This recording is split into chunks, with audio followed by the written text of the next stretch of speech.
Every year, over 3 million people hike sections of the Appalachian Trail, stretching 2,000 miles through America's oldest mountains. Most return home with stories of breathtaking views and personal triumph. But scattered among these tales of adventure are accounts that defy explanation. Whispered conversations in trail shelters about things that shouldn't exist, emergency calls from dead zones where cell towers can't reach, and photographs that capture something moving just beyond the tree line when nothing should be there.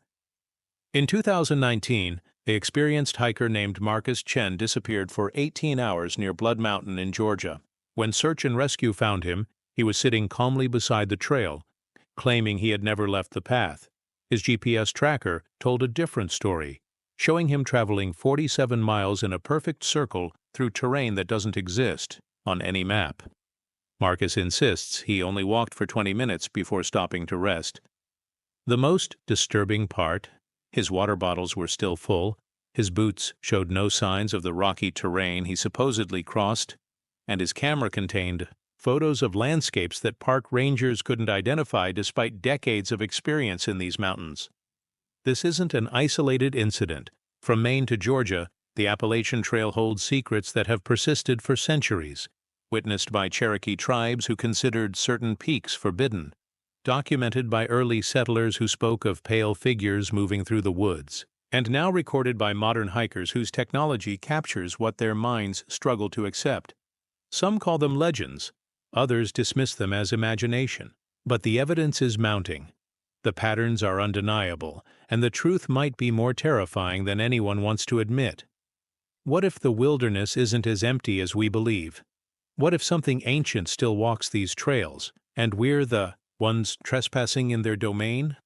I'm about to share 12 documented cases that might finally reveal what haunts the Appalachian Trail, and by the end, you'll question everything you thought you knew about America's most famous hiking path.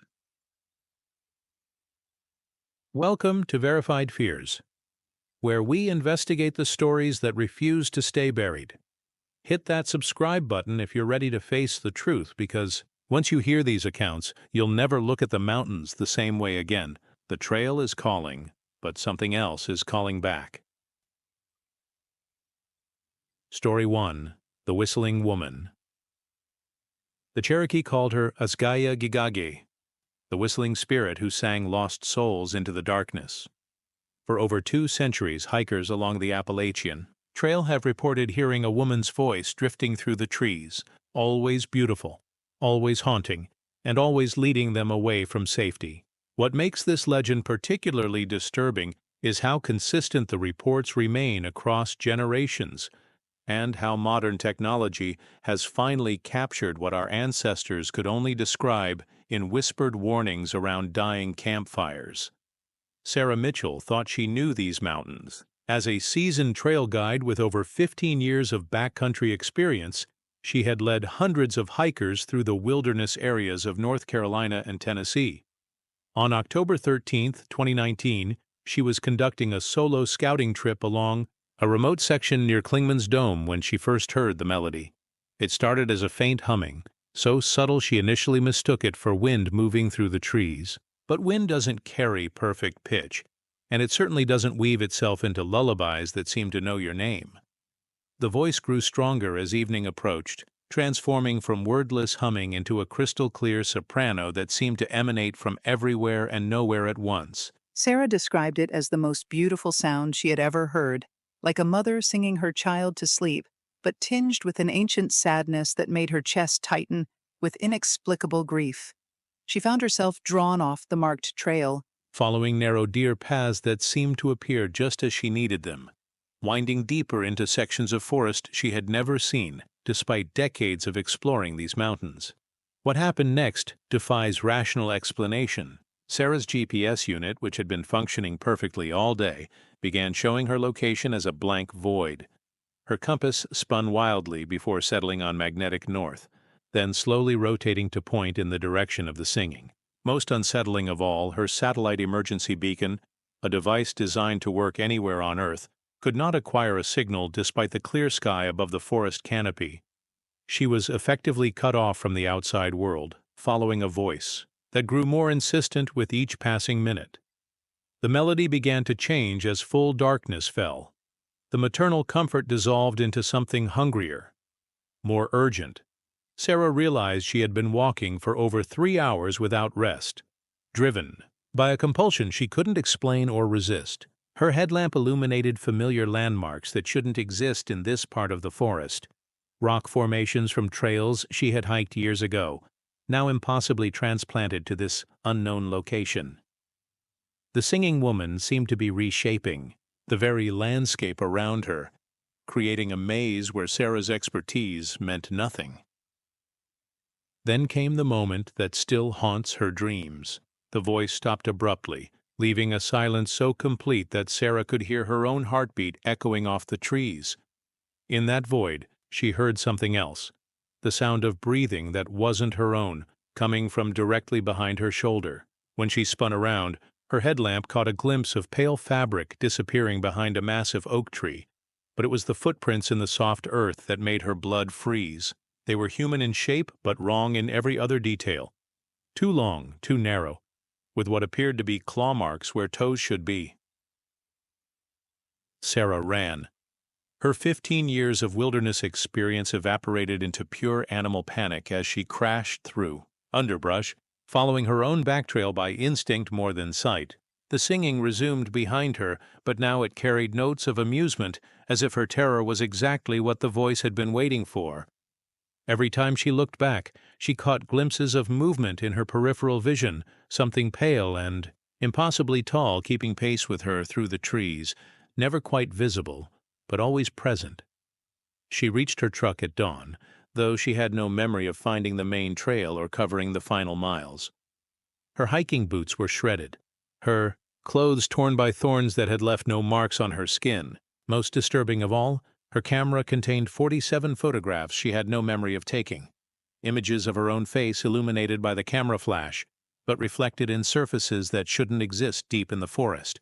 Mirrors, dozens of antique mirrors hanging from tree branches, each one capturing her terrified expression from a slightly different angle. The story might have ended there, dismissed as altitude sickness or exhaustion. Induced hallucination, except for what happened when Sarah played back the audio recording from her phone. She had activated the voice memo function at the beginning of her hike, a routine safety practice to document her route. The recording captured everything: her initial commentary about trail conditions, the first faint notes of the mysterious singing, and then something that made her hands shake as she listened. For the final 3 hours of the recording, two voices could be heard: Sarah's, growing increasingly breathless and panicked as she responded to questions and comments from her invisible companion. But there was no second person on that trail. The recording captured Sarah having detailed conversations with the whistling woman, discussing childhood memories Sarah had never shared with anyone, answering questions about her deepest fears and regrets. Most chilling of all, the voice on the recording wasn't just any woman's voice. It was Sarah's own mother's voice, the mother who had died when Sarah was 7 years old. Park rangers found the location Sarah described using her GPS coordinates, but the landscape didn't match her account. There were no mirrors, no evidence of the deer paths she had followed, and no explanation for the photographs on her camera. What they did find were the footprints, dozens of them, in a perfect circle around a massive oak tree, exactly matching the strange elongated impressions Sarah had described. The prints appeared to be fresh, pressed into earth that hadn't seen rain in over a week. Sarah never returned to guide work. She moved to Colorado shortly after the incident, claiming the Appalachian Mountains felt crowded with things that remember us. But the whistling woman's story doesn't end with Sarah's departure. In the 2 years following her encounter, 17 hikers have reported hearing similar singing in that exact area. 3 have been found miles from any marked trail, claiming they followed a beautiful voice that promised to show them home. Park officials have since posted warnings about that section, though they attribute the incidents to acoustic anomalies and natural wind patterns. The Cherokee elders weren't surprised when researchers shared these modern accounts. They nodded, knowingly, and repeated the old warnings about Asgaya-Gigagay, the spirit who collects the lonely and lost. According to tradition, she was once human, a woman who died searching for her children in these mountains over 3 centuries ago. Her love turned to hunger, her maternal instinct twisted into something that feeds on the wandering souls who venture too far from the safety of marked paths. But perhaps the most disturbing detail isn't found in Cherokee legend or modern incident reports. It's in the pattern emerging from decades of disappearances along the Appalachian Trail. Analysis of encounter locations reveals that the pale crawlers consistently appear near established campsites hours before hikers arrive, suggesting they can anticipate human behavior with uncanny accuracy. Trail cameras positioned at known encounter sites have captured footage of the creatures preparing for human arrival, clearing sight lines, positioning themselves for optimal observation, and even manipulating the environment to funnel hikers towards specific locations.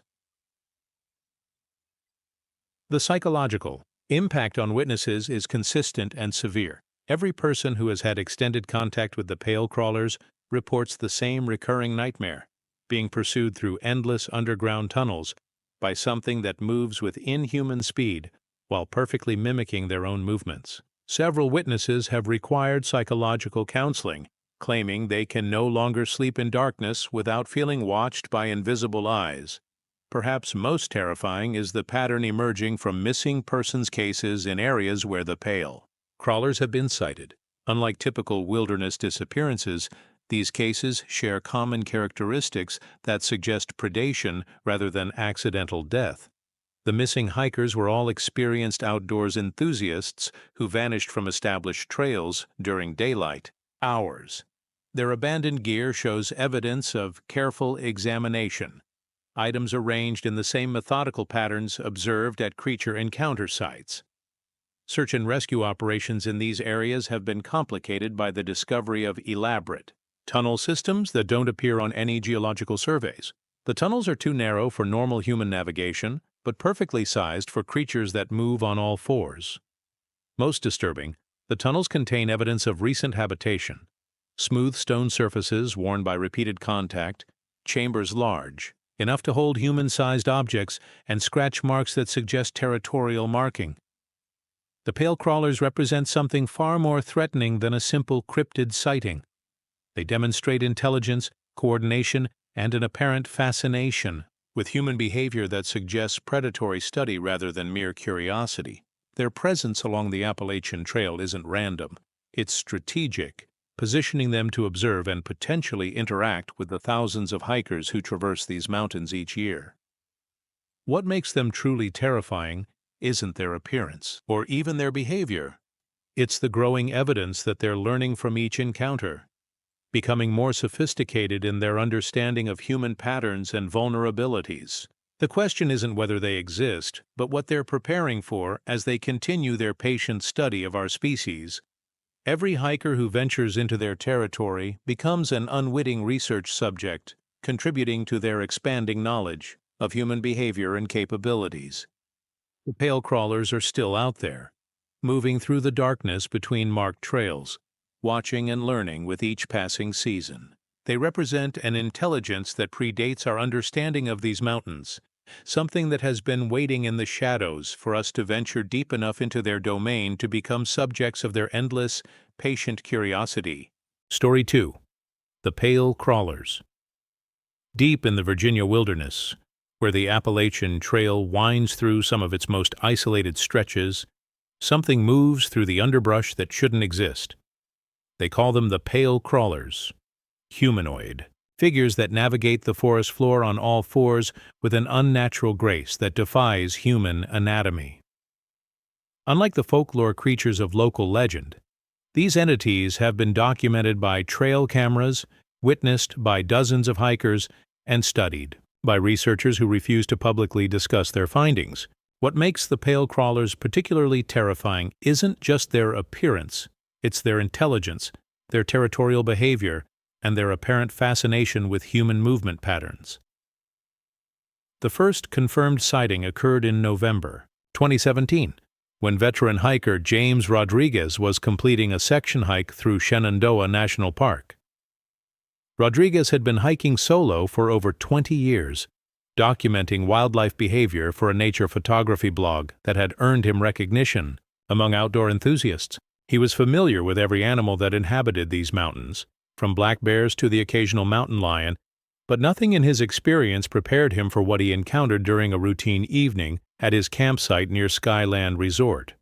Rodriguez had set up his tent in an approved backcountry site, following all park regulations and wildlife safety protocols. As an experienced photographer, he routinely activated his motion sensor camera equipment around his campsite to capture nocturnal animal behavior. The cameras were positioned in a perimeter approximately 50 feet from his tent, designed to document without disturbing the natural environment. What they recorded that night would fundamentally change Rodriguez's understanding of what inhabits the Appalachian wilderness. The footage begins normally. Occasional deer moving through the area, a raccoon investigating his food storage, the typical nocturnal activity expected in this environment. Then, at approximately 2:30 in the morning, something enters the frame that makes wildlife experts refuse to authenticate the recording. A pale, elongated figure moves across the camera's field of view, but it's not walking upright like a human or moving with the gait of any known animal. Instead, it navigates on all fours with a fluid, spider-like locomotion that seems to ignore the normal limitations of human joint movement. The creature's proportions are disturbingly wrong. Its limbs appear too long for its torso, stretching and contracting as it moves through the underbrush with absolute silence. Most unsettling is its head movement. It rotates with an owl-like range of motion, scanning the environment with deliberate intelligence while maintaining its forward momentum. The thermal imaging camera captured its body temperature as significantly lower than human normal, creating a ghostly outline against the warmer forest floor. Rodriguez was awakened not by sound. The creature moved without disturbing even the dried leaves beneath it, but by an overwhelming sense of being watched. He described it as a pressure against his consciousness, as if something was examining not just his physical presence, but his thoughts and intentions. When he quietly unzipped his tent to investigate, he found himself staring directly at the creature from a distance of less than 20 feet. What he saw defied rational explanation. The being appeared to be human in basic structure, but wrong in every detail. Its skin was pale to the point of translucency, revealing dark veins beneath the surface like a roadmap of corruption. Its eyes reflected his flashlight beam with an inner luminescence that reminded him of deep-sea creatures adapted to perpetual darkness. Most disturbing was its face, recognizably human features arranged in proportions that suggested intelligence, but not humanity. The encounter lasted less than 30 seconds, but those moments stretched into an eternity for Rodriguez. The creature regarded him with obvious curiosity, tilting its head with bird-like movements as if trying to understand this strange bipedal intruder in its territory. Then, without any apparent effort, it began to mimic his movements. When Rodriguez shifted his weight, the creature shifted accordingly. When he raised his hand to shield his eyes from his own flashlight reflection, the creature raised what might have been an arm in an identical gesture. The mimicry wasn't mockery, it was learning.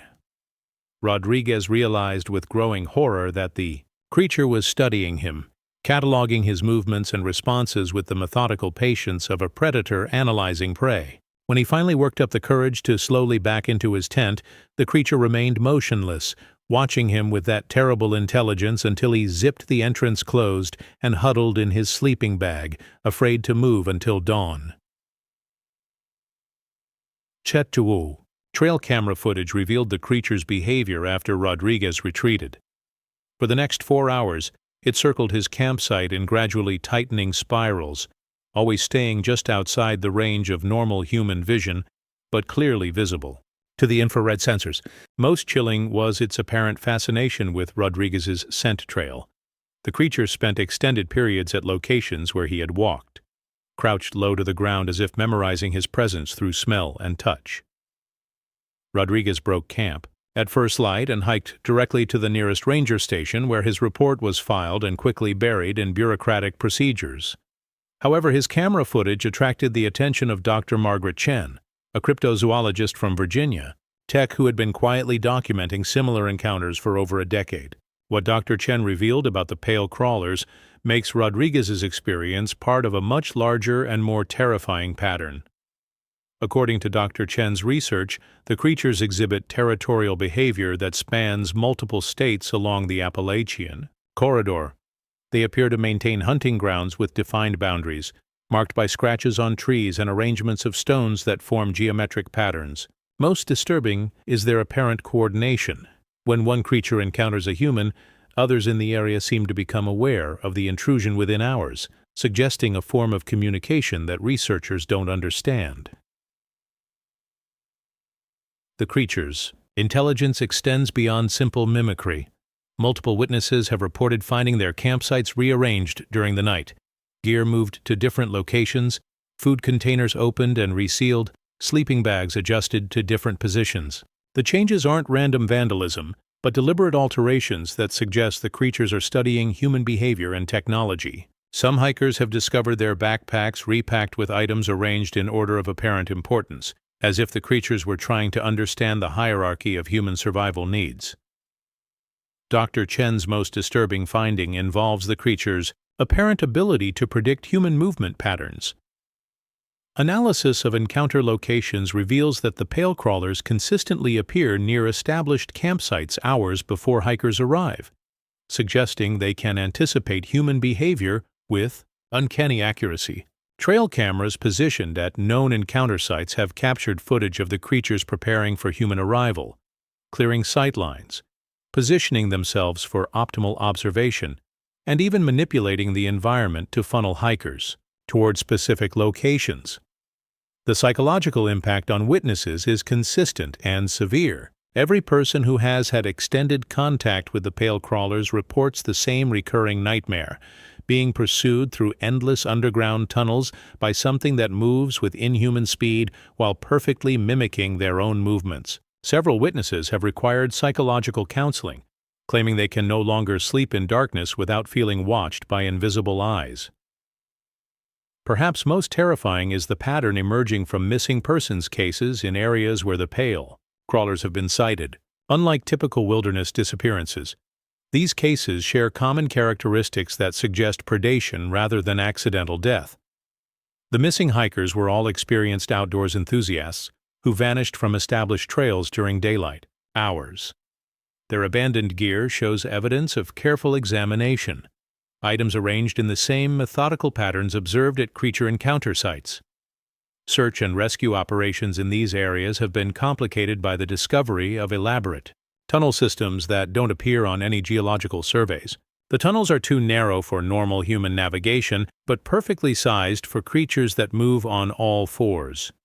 Most disturbing, the tunnels contain evidence of recent habitation: smooth stone surfaces worn by repeated contact, chambers large enough to hold human-sized objects, and scratch marks that suggest territorial marking.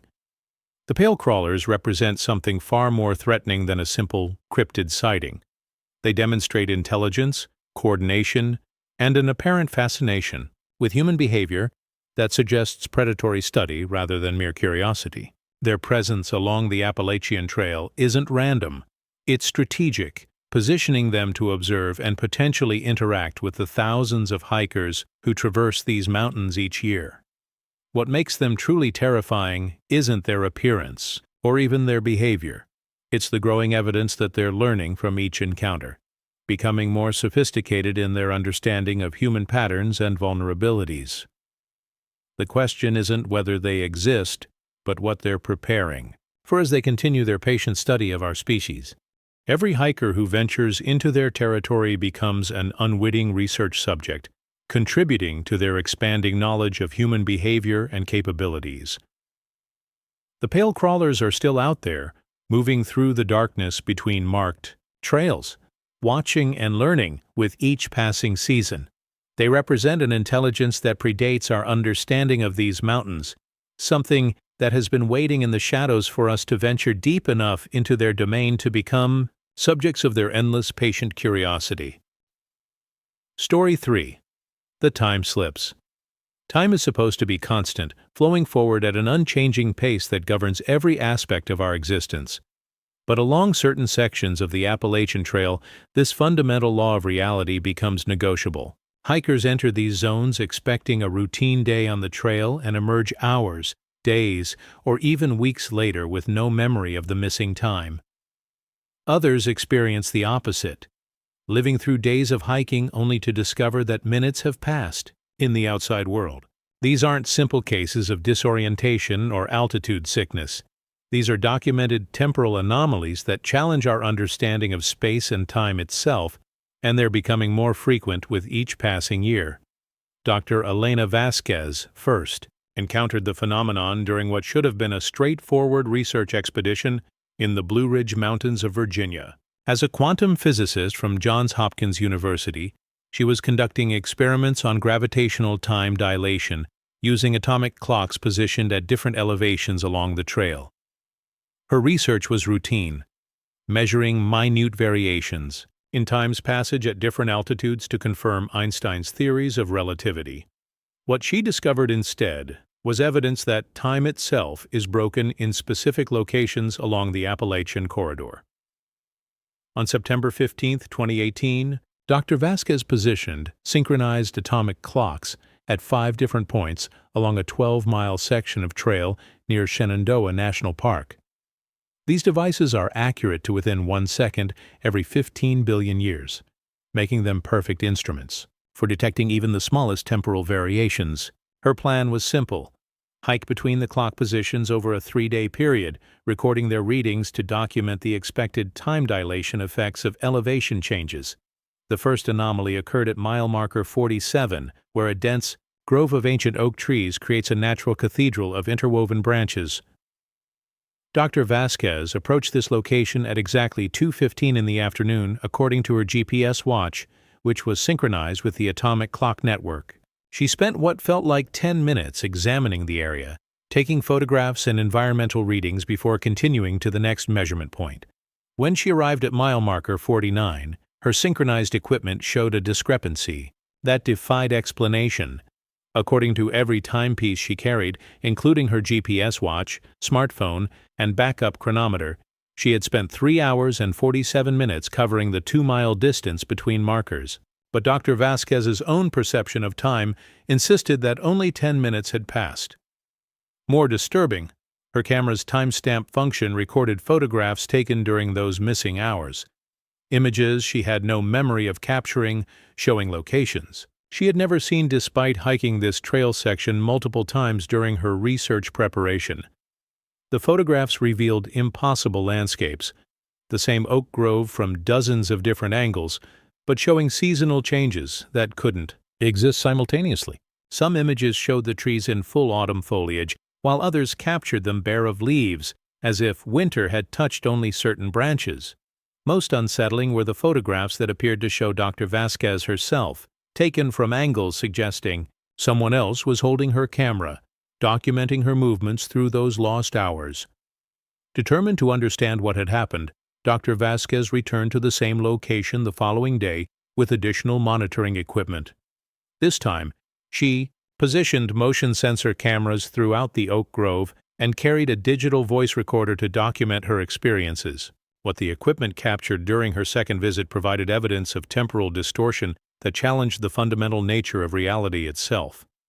The motion sensors recorded Dr. Vasquez entering the grove at 2:15 p.m. exactly as her timepieces indicated. However, the cameras then documented her presence in multiple locations simultaneously, walking different paths through the same area, sometimes moving in directions that contradicted her actual route. The timestamp data showed her occupying the same space at different times, as if multiple versions of herself were exploring the grove during overlapping temporal windows. The audio recording captured something even more disturbing. Dr. Vasquez's voice could be heard conducting normal documentation of her research, but layered beneath her spoken observations was another track, her own voice having completely different conversations, discussing events that hadn't happened yet and referencing equipment she hadn't brought on this expedition. Most chilling was a portion of the recording where her voice could be heard responding to questions asked by someone else, but only her side of the conversation was audible. During this second visit, Dr. Vasquez experienced what she described as temporal echoes, brief moments where she could see ghostly impressions of her previous day's activities superimposed over her current surroundings. She watched herself from the day before, examining the same tree she was currently studying, both versions existing simultaneously in the same space, but separated by the thin membrane of 24 hours. The effect was nauseating and disorienting, as if time itself was developing double vision. The atomic clocks positioned throughout the research area recorded data that violated the known laws of physics, while the clocks at the beginning and end of the trail section maintained perfect synchronization. The three devices positioned within the temporal anomaly zone showed readings that drifted wildly from the baseline. Most significantly, the clock positioned at the center of the oak grove ran backward for 17 minutes during Dr. Vasquez's second visit, recording negative time passage while she was present in the area. Dr. Vasquez's research attracted the attention of other scientists who had been quietly investigating similar phenomena along the Appalachian Trail. Dr. Michael Chen, a neurologist from Duke University, had been documenting cases of temporal displacement among hikers for over 5 years. His findings revealed a pattern of incidents that stretched from Georgia to Maine, concentrated in areas where the trail passes through ancient geological formations that predate human civilization by millions of years. According to Dr. Chen's research, the temporal anomalies aren't random events but follow predictable patterns tied to geological and astronomical cycles. The incidents occur most frequently during specific lunar phases and concentrate in areas where the trail crosses fault lines, underground water systems, or locations with unusual magnetic properties. Most disturbing is the discovery that the affected areas are expanding. Zones of temporal distortion that measured only a few hundred feet in diameter 5 years ago now encompass entire trail sections spanning multiple miles. The human cost of these temporal anomalies extends beyond simple lost time. Hikers who experience significant temporal displacement report lasting psychological effects that persist long after their trail experiences. They described feeling disconnected from linear time, experiencing memories of events that haven't happened yet, and suffering from a condition Dr. Chen terms temporal vertigo, the inability to maintain a consistent sense of present moment awareness. Missing persons cases in temporal anomaly zones present unique challenges for search and rescue operations. Standard procedures assume that missing hikers are somewhere in the physical search area, but temporal displacement means that victims might exist in the same location at a different time. Search teams have reported finding evidence of missing hikers, fresh footprints, abandoned gear, even voices calling for help, but no physical presence. These ghost traces suggest that the missing persons might be trapped in temporal bubbles existing parallel to our timeline but unable to reconnect with the present moment. The most terrifying case involved a family of 4 who entered a temporal anomaly zone near Mount Katahdin in Maine during the summer of 2020. Park rangers found their abandoned campsite with evidence of recent occupation, warm ashes in the fire pit, food still cooking on portable stoves, and personal belongings arranged, as if the family had simply stepped away for a few minutes. Security cameras at the trailhead showed them entering the area but never leaving. However, their voices could be heard calling for help from within the forest for 3 weeks after their disappearance, always moving location but never getting closer to potential rescuers. Dr. Vasquez's most recent research has uncovered evidence that the temporal anomalies are intensifying and becoming more frequent. Her atomic clock network now detects temporal distortions occurring daily rather than weekly, and the magnitude of time displacement is increasing. Most alarming is the discovery that some areas of the trail are beginning to experience what she terms temporal fragmentation, locations where multiple time streams exist simultaneously, creating pockets of reality where past, present, and future overlap in impossible ways. The implications of these findings extend far beyond individual hiking experiences. If time itself is becoming unstable along the Appalachian Trail, it suggests that something fundamental about the nature of reality is changing in these ancient mountains. The trail follows paths that have been used by humans for thousands of years, crossing geological formations that have existed for millions of years. Perhaps our constant passage through these areas has begun to wear thin the fabric of space-time itself, creating tiers that allow different temporal periods to bleed through into our present reality. What makes the time slips truly terrifying isn't just the lost hours or displaced memories. It's the growing evidence that time moves differently in these mountains, flowing backward and forward like a river with hidden currents that can sweep the unwary into temporal waters they might never escape. Every hiker who enters these areas risks becoming unstuck in time, trapped between moments that no longer connect to the linear progression of normal reality. The question isn't whether you'll experience a time slip on the Appalachian Trail. It's whether you'll be able to find your way back to the timeline you left behind. Story number 4. The Shadow People. They move just beyond the edge of vision, dark silhouettes that mirror your every step through the forest. At first, you dismiss them as tricks of light filtering through dense canopy, shadows cast by swaying branches that create the illusion of movement where none should exist. But the shadow people of the Appalachian Trail aren't optical illusions or figments of exhausted imagination. They're entities that have been documented by hundreds of hikers over the past decade, growing bolder and more numerous with each passing season. What makes them truly terrifying isn't what they do. It's what they seem to be preparing for as they continue their relentless observation of human activity along America's most famous hiking trail.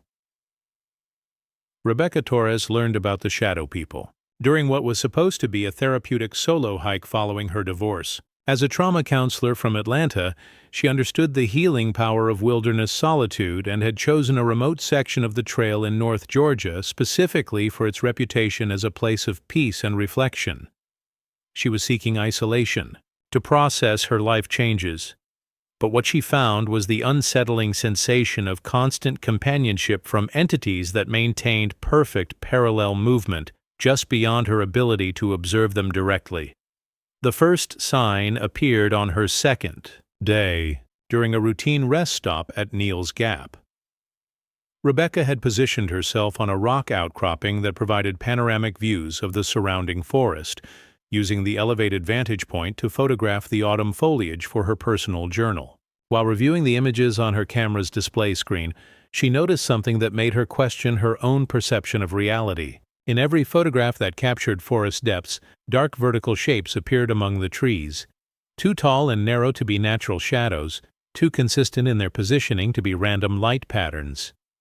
These shapes weren't visible to her naked eye when she looked directly at the same locations, but the camera captured them with disturbing clarity. They appeared humanoid in basic structure but wrong in proportion, elongated figures that seemed to stretch upward beyond normal human height while maintaining a thinness that suggested they were more shadow than substance. Most unsettling was their positioning.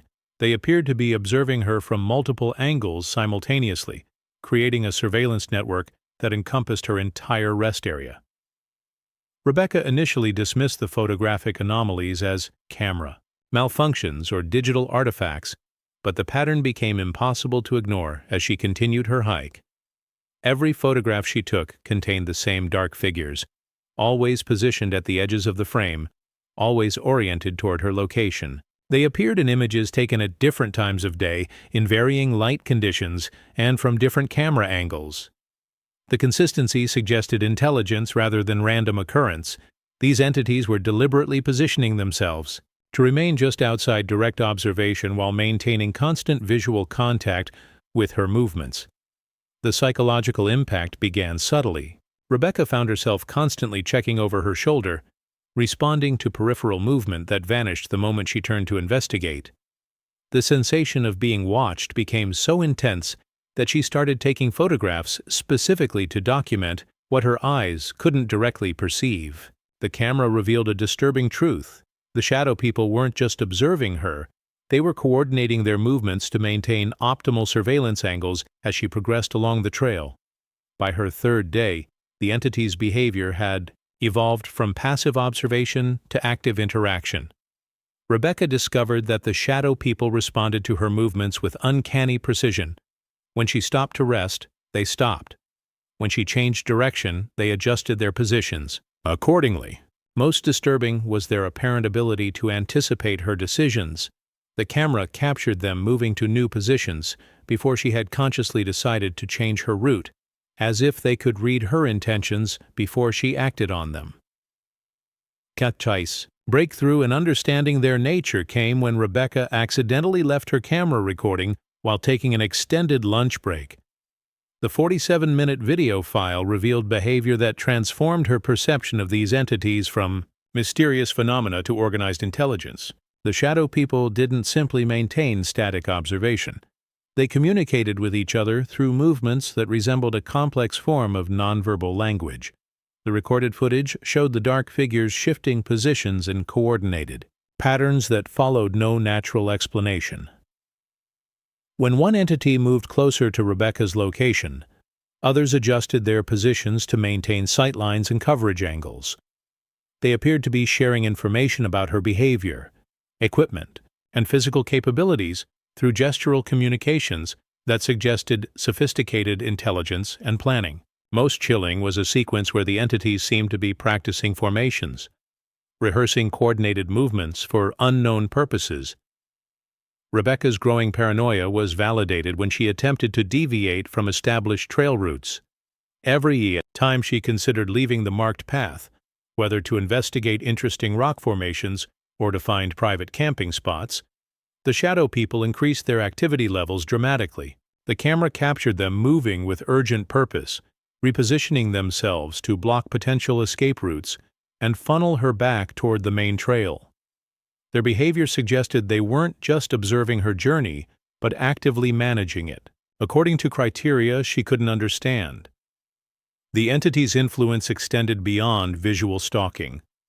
Rebecca began experiencing vivid dreams where she walked through endless forest corridors while dark figures watched from the periphery of her vision. The dreams felt more real than her waking experiences, filled with sounds and sensations that lingered after she awoke. Most disturbing were the dreams where she could hear the shadow people communicating about her in whispered conversations just beyond her ability to understand, discussing her progress and potential in terms that suggested she was being evaluated for unknown purposes. Dr. Patricia Williams, a paranormal researcher from Appalachian State University, has been studying shadow people encounters for over 8 years. Her research reveals that these entities represent a phenomenon unique to the Appalachian Trail corridor, with sighting reports concentrated in areas where the trail passes through geological formations that contain high concentrations of quartz, crystal. Dr. Williams theorizes that these mineral deposits might create electromagnetic conditions that allow interdimensional entities to manifest in our reality as observable shadows. According to Dr. Williams' data, shadow people encounters follow predictable patterns that suggest organized behavior rather than random manifestations. The entities appear most frequently to solo hikers during daylight hours, maintaining observation distances that keep them just beyond the range of normal human peripheral vision. They demonstrate clear intelligence in their surveillance techniques, using natural terrain features to maintain concealment while optimizing their observation angles of human targets. The most disturbing aspect of Dr. Williams's research involves the correlation between shadow people activity and missing persons cases along the Appalachian Trail.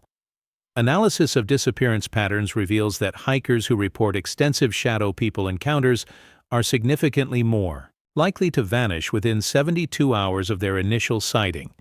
These aren't random correlations. The data suggests that intensive shadow surveillance might be a precursor to some form of targeted abduction or intervention. Witness testimonies describe a consistent escalation pattern in shadow people behavior. Initial encounters involve passive observation from fixed positions. As surveillance continues, the entities begin coordinating their movements and responding to human actions. The final stage involves active interference with human navigation. Witnesses report feeling compelled to follow specific routes, discovering that alternative paths have become impassable or disorienting, and experiencing navigation equipment malfunctions that force them toward predetermined destinations.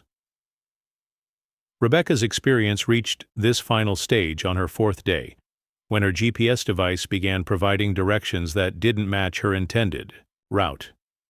The device consistently guided her toward a remote valley that didn't appear on any official trail maps, while her compass spun wildly whenever she attempted to verify her direction using traditional navigation methods. The shadow people's activity reached fever pitch during this period, with dozens of dark figures visible in every photograph she took, positioned in formations that suggested they were herding her toward the mysterious valley location. The psychological pressure became unbearable when Rebecca realized that the shadow people had begun manifesting during her peripheral vision even when she wasn't using the camera. Dark shapes moved constantly at the edges of her sight, creating a sense of being surrounded by entities that existed in the liminal space between perception and reality. She found herself unable to focus on anything except the constant movement in her peripheral vision, creating a state of hypervigilance that left her exhausted and disoriented. Rebecca ultimately escaped the shadow people's influence by abandoning her planned route and hiking directly to the nearest road, where she flagged down a passing vehicle and requested immediate evacuation from the area. Her final photographs, taken as she reached the road, showed the shadow people gathered at the forest edge. Dozens of dark figures arranged in perfect formation, watching her departure with what appeared to be disappointment rather than relief. The shadow people represent something far more sinister than simple wilderness spirits or interdimensional observers. Their organized behavior, surveillance techniques, and apparent ability to influence human navigation suggest they serve a specific purpose related to human activity along the Appalachian Trail. Each encounter provides them with additional data about human behavior, navigation patterns, and psychological responses to prolonged observation. What makes them truly terrifying is the growing evidence that they're preparing for something larger than individual encounters. The increase in sighting frequency, the evolution of their surveillance techniques, and the correlation with missing persons cases suggest that the shadow people aren't just observing human hikers, they're studying us with the methodical patience of entities that understand time differently than we do. Every photograph that captures their presence, every hiker who reports their surveillance, contributes to their expanding database of human behavioral patterns and vulnerabilities. The question isn't whether the shadow people exist in the spaces between light and darkness along the Appalachian Trail. The question is what they're planning to do with all the information they've gathered about us, and whether their patient observation phase is nearing its end. They continue to watch from the edges of perception, documenting our movements and learning our weaknesses with each passing season, preparing for a purpose that remains as dark and mysterious as the shadows they inhabit. Story number 5. The Cherokee Warnings. Long before the Appalachian Trail existed as a recreational pathway, the Cherokee Nation understood that certain peaks in these ancient mountains were forbidden territory. They called them Envi Asgaya, the places where spirits dwell. And for over 1,000 years, tribal law prohibited anyone from venturing onto these sacred heights, except under the most desperate circumstances. The Cherokee didn't create these restrictions out of superstition or primitive fear. They established them because their ancestors had learned, through bitter experience and devastating loss, that some mountains harbor entities that view human presence as an intrusion punishable by consequences that extend far beyond simple death. Joseph Crow Feather serves as a cultural liaison between the Eastern Band of Cherokee Indians and the National Park Service, working to preserve traditional knowledge about the spiritual significance of Appalachian landscapes. His great-grandfather, Samuel Crow Feather, was one of the last Cherokee to receive formal training in the old ways before European colonization disrupted traditional education systems. The knowledge Samuel passed down through 4 generations includes detailed maps of forbidden territories, specific protocols for avoiding spiritual contamination, and most importantly, warnings about what happens to those who ignore ancient boundaries that were established through centuries of tragic experience. According to Joseph, the Cherokee understanding of dangerous peaks isn't based on folklore or metaphorical teachings. It's practical survival information encoded in ceremonial language to ensure accurate transmission across generations. The Forbidden Mountains aren't randomly designated sacred sites, but specific locations where the Cherokee documented encounters with entities they called Kituwa Nightland, beings that exist in the spaces between the physical and spiritual worlds, capable of influencing reality in ways that defy natural law.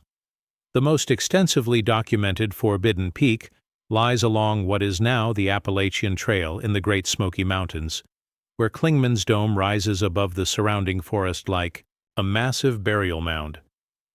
Cherokee oral tradition describes this mountain as a gateway location where the Nightland beings first emerged into our world during a catastrophic event that occurred approximately 800 years ago. The traditional account describes the sky turning black during daylight hours, followed by the appearance of beings that could manipulate physical matter through will alone, reshaping the landscape and trapping Cherokee hunting parties in maze-like terrain that appeared overnight. Joseph's great-grandfather left detailed written records of the Clingman's Dome incident, translated from Cherokee into English during the 1940s to preserve the knowledge for future generations. According to Samuel's account, a Cherokee hunting party of 12 experienced warriors entered the Clingman's Dome area during the autumn of 1847, despite knowing the traditional prohibitions, because severe winter weather had driven game animals to higher elevations, and the tribal community faced starvation. The hunting party established a base camp at the mountain's lower elevations and spent 3 days tracking deer herds toward the Forbidden Peak. On the 4th day, they discovered that the landscape around Clingman's Dome had changed overnight. Familiar valleys had disappeared, replaced by deep ravines that hadn't existed the previous evening. Rock formations they had used as navigation landmarks were found in different locations, arranged in geometric patterns that suggested intelligent manipulation rather than natural geological processes. Most disturbing was the discovery that their own trail markers, carefully placed stones and carved symbols that Cherokee hunters used to navigate unfamiliar territory, had been rearranged into messages written in an unknown symbolic language. The symbols appeared to be warnings or instructions, but they were composed using Cherokee trail markers arranged according to principles that no tribal member could interpret. Someone or something had not only observed their marking system, but was using it to communicate concepts that existed outside Cherokee understanding. The hunting party's leader, a respected tracker named Sequoia Bell, made the decision to continue toward the peak despite the obvious supernatural intervention. According to Samuel Crow Feather's written account, Bell believed that the Nightland beings were testing their resolve, and that showing courage in the face of spiritual challenge would earn their respect and permission to hunt in the area. This decision would prove to be a fatal misunderstanding of the entity's true nature and intentions. What happened next challenges the boundary between documented history and supernatural horror. The hunting party encountered what Samuel's account describes as moving mountains, rock formations that shifted position when not directly observed, creating an ever-changing maze that made navigation impossible. Streams flowed uphill, depositing water in locations that defied gravity. Trees grew in perfect geometric patterns overnight, forming natural corridors that led the hunters deeper into areas where the normal laws of physics appeared to be suspended. The Nightland beings themselves remained largely invisible, manifesting as disturbances in the environment rather than direct physical presence. The hunters reported seeing their own reflections in standing water that showed them performing actions they hadn't taken, walking in directions they hadn't chosen, and speaking words they hadn't uttered. Most terrifying was the discovery that these reflected selves were making decisions independently, leading them toward locations they had no intention of visiting. 3 members of the hunting party disappeared during the second night on the Forbidden Peak. Their sleeping furs were found neatly arranged around a cold fire pit, with no evidence of struggle or departure. Most disturbing was the discovery of their footprints leading directly into solid rock faces, as if the mountain had opened to receive them and then sealed itself seamlessly. The remaining hunters could hear their missing companions calling for help from within the mountain, but the voices seemed to come from different directions simultaneously, suggesting the disappeared men existed in multiple locations at once. Sequoia. Bell made the decision to abandon the hunt and retreat to lower elevations, but the Nightland beings weren't finished with their intervention. The hunting party found that all paths leading away from Clingman's Dome had been altered or eliminated. Familiar deer trails led in circles back to their starting point. Ridgelines that should have provided clear navigation routes disappeared into fog that existed only in specific locations, creating barriers that couldn't be crossed or circumnavigated. The psychological warfare escalated when the hunters began encountering versions of themselves that claimed to be the real hunting party. These doppelgangers appeared at their campsites, using their equipment and speaking with their voices, but making statements and decisions that contradicted their actual intentions. The duplicate hunters insisted they were the original party and that Bell's group were the false copies, creating an identity crisis that shattered their confidence in their own reality. The surviving hunters escaped Clingman's Dome only after Bell performed a traditional Cherokee purification ceremony that his grandfather had taught him for dealing with spiritual contamination. The ritual involved burning specific plants while reciting protective chants that had been passed down through generations, specifically for encounters with nightland beings. According to Samuel's account, the ceremony worked by acknowledging the entity's authority over their domain while requesting safe passage rather than attempting to challenge their power. The 6 hunters who returned to the tribal community were forever changed by their experience. They aged rapidly over the following months, developing white hair and deep wrinkles that made them appear decades older than their actual ages. More disturbing was their shared affliction of temporal displacement. They would begin conversations about events that hadn't happened yet, describe hunting trips they planned to take in the past, and sometimes failed to recognize their own family members for hours at a time. The 3 hunters who disappeared on Clingman's Dome were never found, but Cherokee oral tradition maintains that they weren't killed by the nightland beings. They were absorbed into the mountain's spiritual ecosystem, becoming part of the supernatural landscape that guards the Forbidden Peak. Traditional accounts describe occasional sightings of these lost hunters over the following decades, appearing as warnings to other Cherokee who ventured too close to dangerous areas. Joseph Crow Feather's research has identified 17 peaks along the current Appalachian Trail that were considered forbidden territory by Cherokee traditional law. Modern incident reports from these locations show striking correlations with the historical accounts of nightland being encounters. Hikers in these areas report the same phenomena described in Cherokee oral tradition. Landscape changes that occur overnight, navigation equipment failures, encounters with duplicate versions of themselves, and the sensation of being observed by entities that exist just outside normal perception. Most disturbing is the pattern of missing persons cases in the Forbidden Peak areas. Unlike typical wilderness disappearances, these cases share characteristics that match Cherokee descriptions of nightland being interventions. The missing hikers vanish without leaving normal evidence of departure or struggle. Their abandoned gear is found arranged in patterns that suggest deliberate organization rather than random abandonment. Search and rescue operations in these areas are consistently hampered by navigation difficulties and equipment malfunctions that mirror the experiences described in traditional Cherokee accounts. The Cherokee warnings about forbidden peaks weren't primitive superstitions or cultural metaphors. They were practical survival information based on centuries of documented encounters with entities that maintain active territorial control over specific mountain locations. The traditional protocols for avoiding spiritual contamination, the ceremonial knowledge required for safe passage through dangerous areas, and the detailed maps of forbidden territories represent an ancient early warning system designed to protect human communities from supernatural threats that modern hikers encounter without any cultural preparation or protective knowledge. What makes the Cherokee warnings truly terrifying isn't their age or mystical origins. It's their continued relevance to modern experiences along the Appalachian Trail. The nightland beings haven't disappeared or become dormant with the passage of time. They continue to guard their territorial boundaries with the same intelligence and supernatural capabilities that Cherokee hunters documented centuries ago. Every hiker who ventures onto the Forbidden Peaks becomes a potential victim of entities that view human presence as an intrusion requiring correction, using methods that transcend the physical limitations of our reality. The question isn't whether we should respect ancient Cherokee warnings about forbidden territories. The question is whether we can survive continued exposure to supernatural entities that our culture has no traditional knowledge for understanding or appeasing.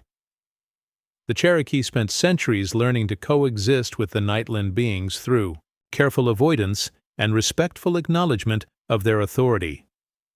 Modern hikers enter their domain as ignorant trespassers, unaware that they're walking through territories guarded by intelligences that consider human intrusion a violation, punishable by absorption into landscapes that exist outside the normal flow of time and space.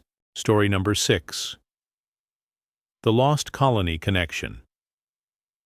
The disappearance of the Roanoke colony in 1590 remains one of America's most enduring mysteries, with 115 English settlers vanishing without explanation from their settlement on what is now the Outer Banks of North Carolina. Traditional theories focus on integration with local Native American tribes, starvation, or Spanish attacks, but recent archaeological discoveries along the Appalachian Trail suggest a far more disturbing possibility. The colonists didn't simply disappear. They were drawn inland by the same supernatural forces that continue to claim hikers in the mountains today, following ancient pathways that lead to locations where the normal rules of existence break down entirely. Dr. Amanda Reeves, a historical archaeologist from the University of Virginia, made the connection while investigating unexplained stone structures found along remote sections of the Appalachian Trail in western North Carolina. These constructions don't match any known Native American building techniques, nor do they correspond to documented European settlements from the colonial period. Instead, they represent a unique architectural style that combines English masonry methods with symbolic elements that appear nowhere else in the archaeological record of early American colonization. The breakthrough discovery occurred during a routine survey of a medieval-looking stone circle found approximately 40 miles inland from the original Roanoke settlement location. Carbon dating of organic materials embedded in the mortar placed the construction between 1587 and 1592, exactly coinciding with the period when the lost colony vanished from recorded history. More significantly, carved into the stones were symbols that matched markings found at the abandoned Roanoke site, including the cryptic word Croatoan that represented the only clue left by the disappeared colonists. Dr. Reeves's team discovered that the stone circle wasn't an isolated structure, but part of a larger network of similar constructions, stretching along what would eventually become the Appalachian Trail corridor. Using ground-penetrating radar and satellite imagery analysis, they identified 17 separate stone sites arranged in a precise geometric pattern that spans over 200 miles of mountain terrain. The mathematical precision of the placement suggests sophisticated planning and coordination that would have required extensive knowledge of the regional geography and months of construction work by a substantial labor force. The stone sites contain evidence of extended habitation by people with European tools and agricultural techniques, but also show signs of rapid abandonment under circumstances that mirror the mysterious departure from Roanoke Island. Personal belongings were left behind in perfect preservation. Pewter dishes still arranged on stone tables, clothing stored in wooden chests, and tools positioned as if their owners had simply stepped away momentarily and never returned. Most disturbing are the journals and letters found sealed in waterproof containers, written in Elizabethan English and documenting experiences that challenge rational explanation. The most complete surviving document is a diary attributed to Eleanor Dare, the daughter of Roanoke Colony Governor John White and mother of Virginia Dare, the first English child born in the Americas. Eleanor's journal entries describe the colonists' inland journey following strange lights that appeared in the western mountains, calling to them with voices that spoke in perfect English but seemed to emanate from the landscape itself. The lights promised safety, abundant food, and protection from the harsh coastal environment that had claimed so many lives during their first years in the New World. According to Eleanor's account, the journey inland became increasingly surreal as the colonists followed the mysterious lights deeper into the Appalachian foothills. Familiar landmarks disappeared overnight, replaced by valleys and ridgelines that didn't appear on any maps they carried. Streams flowed in directions that contradicted their compass readings, while game trails led them through terrain that seemed to shift and reconfigure when they weren't directly observing it. Most unsettling was the discovery that their own footprints from previous days were found ahead of them on paths they hadn't yet traveled, as if time itself was folding back on their journey. The colonists reported encounters with beings they described as angels of the wilderness, tall luminescent figures that appeared at twilight to guide them toward specific camping locations and water sources. These entities communicated without speaking, projecting thoughts and emotions directly into the colonists' minds with such clarity that many began to believe they were receiving divine guidance toward a promised land hidden in the western mountains. The beings demonstrated knowledge of English customs and Christian beliefs that seemed impossible for any earthly intelligence to possess, reinforcing the colonists' conviction that they were being led by supernatural messengers. Eleanor's journal. Entries become increasingly disjointed as the inland journey progresses, describing experiences that blur the line between spiritual revelation and psychological breakdown. She writes of finding English gardens growing wild in forest clearings, complete with roses and herbs that could only have been planted by European hands, but showing signs of cultivation that predated their arrival by decades. The colonists discovered stone foundations of buildings that matched architectural plans they carried for structures they had never built, as if their intended settlement had been constructed by unknown hands and then abandoned for their eventual arrival. The most disturbing entries describe the colonists' gradual realization that they were not alone in following the mysterious lights toward the mountain settlements. Eleanor writes of finding campsites that showed evidence of recent English occupation, complete with familiar personal belongings and cooking implements, but no signs of the people who had used them. Stranger still were the discoveries of graves, marked with English names and dates that hadn't occurred yet, suggesting that other groups of colonists had preceded them to this location and met unknown fates. The journal's final entries, dated in early 1591, describe the colonists' arrival at what Eleanor terms the final settlement, a valley hidden deep in the mountains where stone structures had been prepared for their occupation, complete with cleared farmland, fresh water sources, and storage facilities filled with preserved food. The settlement appeared to be a perfect refuge, offering everything the struggling Roanoke colony had lacked. But Eleanor's writing reveals growing unease about the supernatural perfection of their new home. She describes the settlement as existing in a state of perpetual twilight, where the sun never fully rose nor completely set, creating a timeless environment that made it impossible to track the passage of days or seasons. The colonists began to lose their sense of individual identity, finding themselves performing tasks they had no memory of starting and engaging in conversations they couldn't recall beginning. Most terrifying was the discovery that their reflection in the settlement's water sources showed them as they had been years earlier, suggesting that time moved differently in their mountain refuge. The journal ends abruptly with Eleanor's final entry describing the colonists' realization that they had become permanent residents of the mountain settlement, unable to leave despite their growing desire to return to the familiar world they had left behind. She writes of attempted departures that led them in circles back to the settlement, regardless of which direction they traveled or how carefully they navigated. The mountain landscape seemed to reshape itself to prevent their escape, creating an invisible prison that confined them to their supernatural refuge. Dr. Reeves's archaeological team found Eleanor Dare's remains in 2019, perfectly preserved in a stone chamber beneath the central settlement structure. Her body showed no signs of aging beyond her documented death date in 1591, despite over 4 centuries of burial in mountain soil that should have completely decomposed organic remains. More disturbing was the discovery that Eleanor's clothing and personal effects showed evidence of ongoing maintenance and repair, as if someone had been caring for her remains throughout the intervening centuries. The implications of the lost colony connection extend far beyond historical curiosity. Analysis of modern missing persons cases along the Appalachian Trail reveals striking parallels to the experiences described in Eleanor Dare's journal. Hikers report following mysterious lights toward hidden valleys, discovering evidence of previous visitors who left no traces in official records, and experiencing temporal distortions that make accurate navigation impossible. Most significantly, several missing persons cases involve the discovery of abandoned campsites that contain modern equipment arranged in patterns that match the stone settlements built by the lost colony survivors.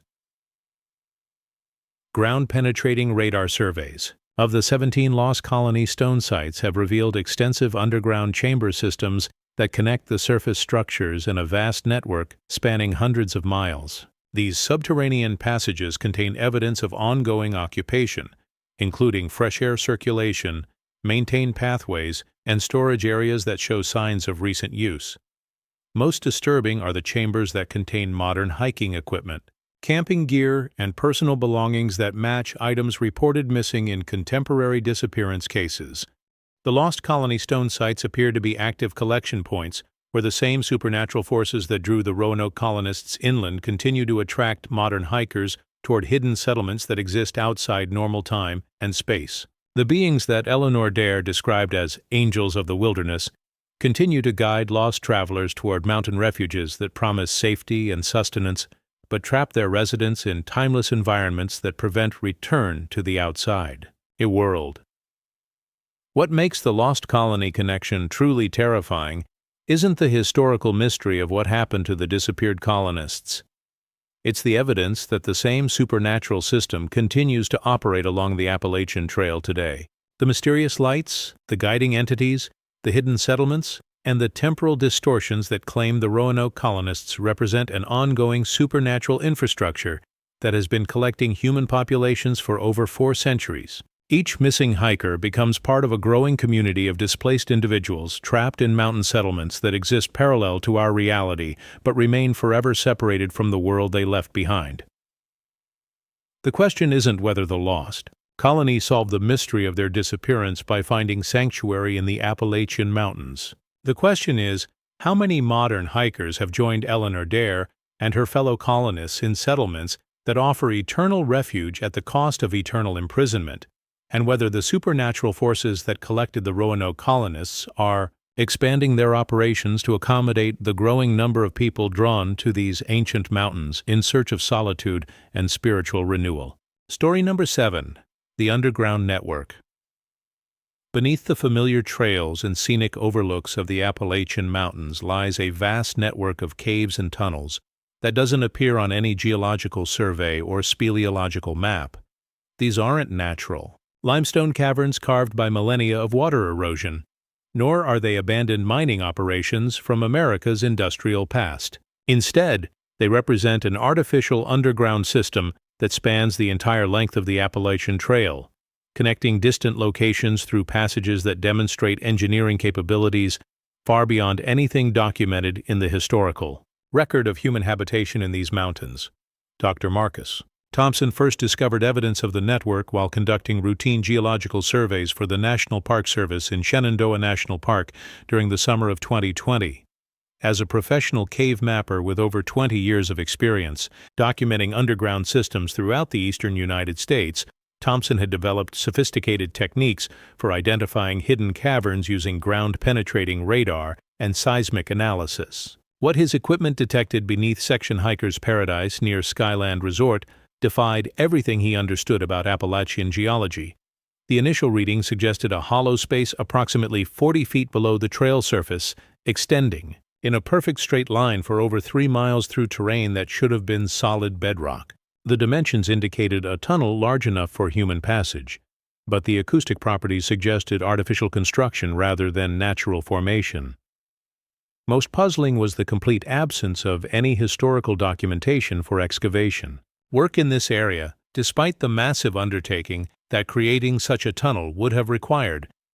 Thompson obtained permission to conduct exploratory drilling, expecting to find evidence of forgotten mining operations or perhaps undocumented Civil War fortifications. Instead, his core samples revealed something that challenged his understanding of the geological timeline in this region.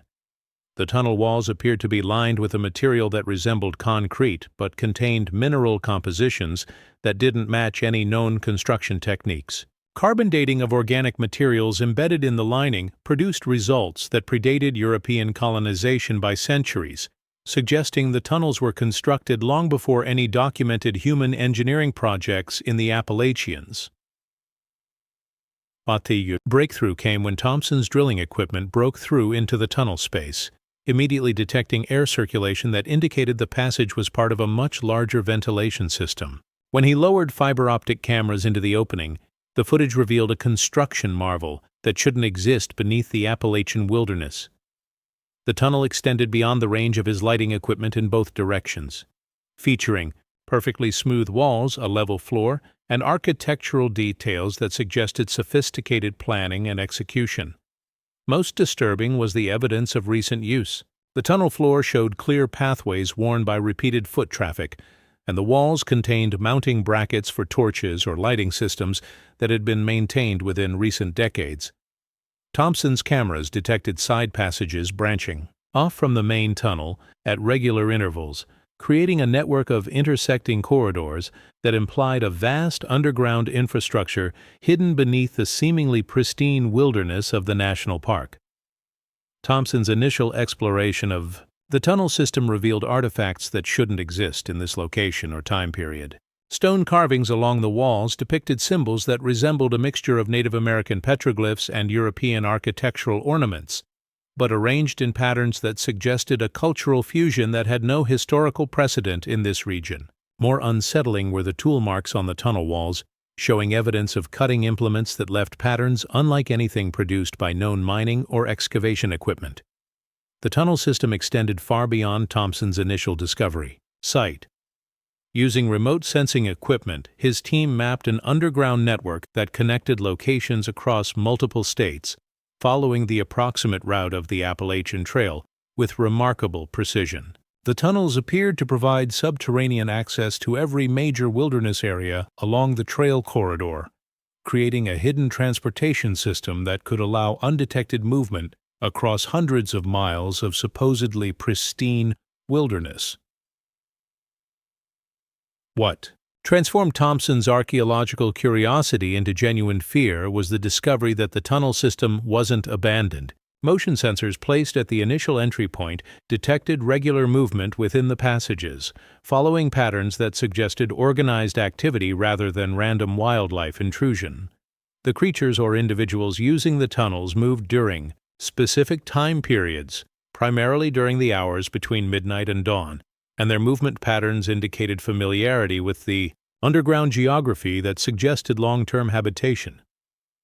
Temperature monitoring revealed that the tunnels maintained a constant climate that differed from the natural underground temperature of the surrounding bedrock.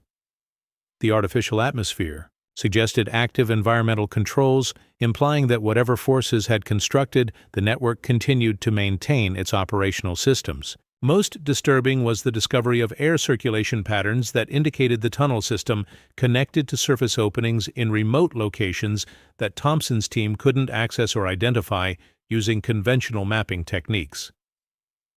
The acoustic properties of the tunnel system provided the most terrifying evidence of ongoing occupation. Sensitive recording equipment detected sounds that resembled human conversation, but the voices spoke in languages that linguists couldn't identify or classify. The conversations occurred at regular intervals, suggesting scheduled meetings or organized activities taking place deep beneath the hiking trails where thousands of people walked each year, completely unaware of the hidden civilization operating below their feet. Thompson's team documented evidence of tunnel entrances at 17 different locations along the Appalachian Trail, hidden beneath rock formations, concealed behind vegetation, or camouflaged using construction techniques that made them invisible to casual observation. Each entrance showed signs of regular use, with well-maintained access paths and concealment systems that indicated sophisticated security measures designed to prevent discovery by surface travelers. The underground network appeared to serve multiple functions beyond simple transportation. Thompson's explorations revealed chamber systems that resembled underground cities, complete with carved living spaces, storage areas, and what appeared to be ceremonial or meeting halls. The chambers contained evidence of long-term habitation, including furniture carved from stone, water collection and distribution systems, and waste disposal methods that demonstrated advanced understanding of underground engineering principles. Most disturbing were the chambers that showed evidence of surface surveillance operations. These rooms contained observation equipment, communication devices, and documentation systems that appeared to be monitoring activity along the surface trail network. The equipment was too sophisticated to be abandoned historical artifacts, suggesting that whoever operated the underground system maintained active surveillance of hiking activity throughout the Appalachian corridor. The surveillance evidence included detailed maps of the surface trail system with notations in unknown languages, photographic documentation of individual hikers, and what appeared to be behavioral analysis charts tracking human movement patterns and camping preferences. The level of detail suggested that the underground operators had been systematically studying surface hiking activity for extended periods, compiling information that could be used to predict and potentially influence human behavior in the wilderness. Areas above their hidden domain. Thompson's most chilling discovery involved chambers that contained personal belongings from missing hikers spanning several decades. The items were carefully cataloged and preserved, arranged in collections that suggested systematic acquisition rather than random scavenging. Each collection appeared to represent a complete inventory of an individual hiker's equipment, clothing, and personal effects, stored with museum-quality care in underground archives that chronicled decades of disappearances along the Appalachian Trail. The underground operators had apparently been collecting more than just equipment. Several chambers contained detailed journals written by missing hikers, documenting their experiences during extended periods of underground captivity. The accounts described forced participation in underground communities, assignment to specific work duties within the tunnel system, and gradual indoctrination into whatever culture or society operated beneath the mountain wilderness. These captive narratives revealed that the underground network served as more than a hidden transportation system. It functioned as a parallel civilization that existed entirely separate from surface society. The captive hikers described structured communities with defined social hierarchies, specialized work assignments, and cultural practices that blended elements from multiple historical periods and geographical regions. Most disturbing was their gradual acceptance of underground life, with later journal entries showing decreased interest in returning to the surface world they had left behind. The psychological conditioning described in the captive journals followed consistent patterns that suggested systematic indoctrination techniques. New arrivals were initially confined to isolated chambers while undergoing what the underground operators termed surface detoxification, a process that apparently involved sensory deprivation, controlled nutrition, and exposure to environmental conditions that gradually altered their psychological attachment to surface life.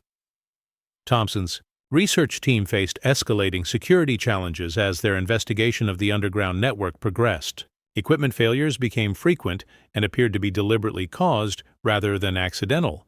Surveillance cameras positioned near tunnel entrances were systematically disabled or redirected, while GPS devices and communication equipment experienced interference that prevented accurate location tracking or contact with surface support teams. The most direct evidence of underground operator awareness came when Thompson discovered that his research activities were being monitored and documented by the same surveillance systems he had found in the underground chambers. His team's movement patterns, equipment locations, and investigation schedule had been systematically recorded and analyzed, suggesting that the underground operators viewed surface researchers as subjects for study rather than threats to be avoided.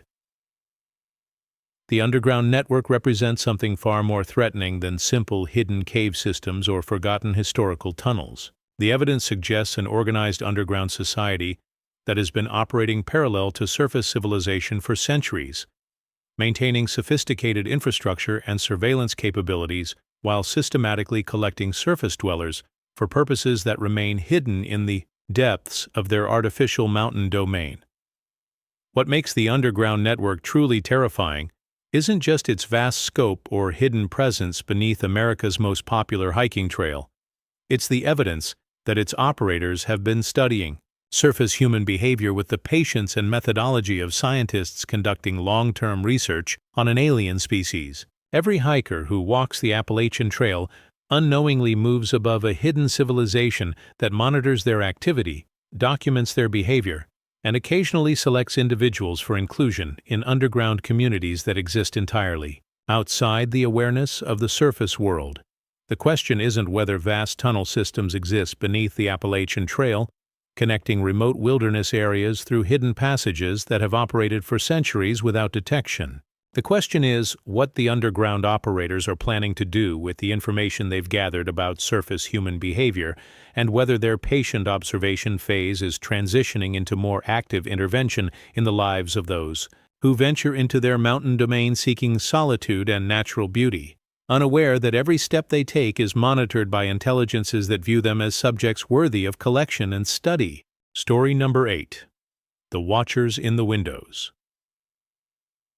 Scattered throughout the remote wilderness sections of the Appalachian Trail stand dozens of abandoned cabins, their weathered walls and broken windows testifying to the hardy mountain folk who once carved lives from these unforgiving slopes. Most hikers assume these structures are simple relics of Appalachian history, empty shells left behind when families moved to easier lives in modern towns and cities. But careful observation reveals a disturbing truth about these seemingly vacant buildings. They aren't as abandoned as they appear. Someone or something continues to maintain them, and that presence watches from darkened windows as modern hikers pass by, unaware they're being observed by entities that have claimed these forgotten homesteads as surveillance posts. Rachel Martinez discovered the truth about the watching windows during a solo section hike through the remote wilderness areas of Western Virginia in October 2021. As a professional photographer specializing in abandoned architecture, she had specifically sought out these mountain cabins to document the slow decay of Appalachian heritage buildings. Her artistic eye was trained to notice details that casual hikers missed: subtle signs of maintenance, evidence of recent occupancy, and most importantly, the difference between truly empty buildings and structures that only appeared vacant. The first cabin Rachel photographed stood in a clearing approximately 2 miles off the main trail, accessible only through an overgrown logging road that required careful navigation to avoid getting lost in the dense mountain forest. The structure appeared to be a typical early 20th century mountain homestead with hand-hewn log walls, a stone chimney, and windows that had lost their glass decades ago. Rachel's initial photographs captured what seemed to be a standard example of rural abandonment, a building slowly being reclaimed by the wilderness that surrounded it. However, when Rachel reviewed her images that evening, she noticed something that made her question her initial assessment of the cabin's vacancy. In several photographs taken from different angles, the dark window opening showed subtle variations in shadow depth and texture that suggested movement within the building during her visit. Most unsettling was a series of images that appeared to capture a pale shape positioned behind one of the windows, barely visible but consistently present across multiple photographs taken over a 15-minute period. Intrigued by the possibility of documenting genuine paranormal activity, Rachel returned to the same cabin the following day with additional camera equipment and motion sensors. Her daylight examination of the building revealed details that contradicted the appearance of long-term abandonment. The wooden floors inside showed clear pathways worn by regular foot traffic, and the stone fireplace contained ashes that couldn't be more than a few days old. Most disturbing was the discovery that the cabin's interior had been systematically cleaned and organized, with furniture arranged in functional living patterns rather than the random decay expected in truly abandoned structures. Rachel's motion sensors detected activity within the cabin during the late afternoon hours, recording movement patterns that suggested a single occupant following established routines. The sensors tracked consistent activity in specific areas of the building: the main room, the kitchen area, and what appeared to be a sleeping space in the cabin's loft. The movement patterns were too organized and purposeful to be attributed to wildlife intrusion, indicating human or human-like presence, maintaining regular habitation of the supposedly empty building. The breakthrough in understanding came when Rachel positioned remote cameras inside the cabin overnight, hoping to capture evidence of whatever entity was maintaining the building. The footage revealed something that transformed her artistic documentation project into a terrifying encounter with intelligence that defied rational explanation. The cameras recorded a figure moving through the cabin during the hours between midnight and dawn, but the entity appeared to exist partially outside normal visual perception. The recorded figure seemed to shift between visible and invisible states, sometimes appearing as a clearly defined human silhouette and other times existing as nothing more than disturbances in air density that created subtle visual distortions. Most unsettling was the entity's apparent awareness of the recording equipment. It consistently positioned itself at angles that prevented clear photographic documentation while demonstrating obvious knowledge of camera placement and field of view limitations. Rachel's analysis of the overnight footage revealed that the entity followed precise routines that suggested long-term habitation and territorial familiarity. It moved through the cabin, performing what appeared to be maintenance activities, adjusting furniture positions, tending to the fireplace, and organizing stored materials according to systems that implied permanent residence. The activities weren't random supernatural manifestations but purposeful domestic behaviors that indicated the entity considered the cabin its active home, rather than a temporary shelter. Most disturbing was the entity's response to Rachel's presence, an investigation. The cameras captured it, examining her equipment with obvious intelligence, manipulating her motion sensors and photographic devices in ways that suggested technical understanding. The entity appeared to be studying her documentation methods, learning about her equipment capabilities, and potentially adapting its behavior to avoid future detection. Rachel expanded her investigation to other abandoned cabins in the area, discovering that the phenomenon wasn't isolated to a single building. Using her professional photography equipment and newly developed detection techniques, she documented evidence of similar occupancy in 17 different structures across a 50-mile section of the Appalachian Trail corridor. Each cabin showed the same patterns: apparent abandonment that masked ongoing habitation by entities that maintained the buildings while avoiding detection by casual observers. The entities occupying these mountain cabins demonstrated coordination and communication that suggested organized activity rather than random supernatural manifestations. Rachel's surveillance revealed that the beings moved between different cabins following schedules that indicated territorial assignments and shared responsibilities. Some entities appeared to specialize in specific maintenance activities, while others seemed focused on surveillance of trail activity and human behavior in their assigned areas. The surveillance function became apparent when Rachel discovered that her own movements along the trail were being systematically monitored and documented by the cabin entities. She found evidence of observation posts positioned near established camping areas with sight lines that provided comprehensive coverage of human activity throughout the wilderness corridor. The entities had created a surveillance network that allowed them to track and study every hiker who passed through their territorial range. Rachel's most chilling discovery involved the entity's apparent collection and study of human artifacts. Several cabins contained carefully organized collections of items that belonged to hikers who had passed through the area: clothing, equipment, personal belongings, and camping gear, arranged in displays that suggested systematic analysis of human technology and behavior. The collections weren't random theft, but selective acquisition focused on items that provided information about human capabilities and survival techniques. The psychological impact of prolonged observation by the cabin entities became apparent when Rachel began experiencing the sensation of constant surveillance during her wilderness photography expeditions. She found herself unable to focus on her artistic work, distracted by the persistent feeling that intelligent eyes were watching her every movement from the darkened windows of abandoned buildings. The sensation intensified when she approached any cabin or homestead, creating anxiety responses that suggested her subconscious mind was detecting threat signals her rational thoughts couldn't identify.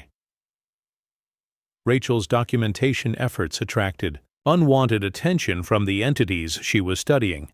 Her camera equipment began experiencing systematic failures that appeared deliberately caused rather than accidental. Photographs of cabin interiors consistently showed overexposure or lens artifacts that prevented clear documentation of evidence, while motion sensors and recording devices experienced interference that suggested active countermeasures against her surveillance attempts.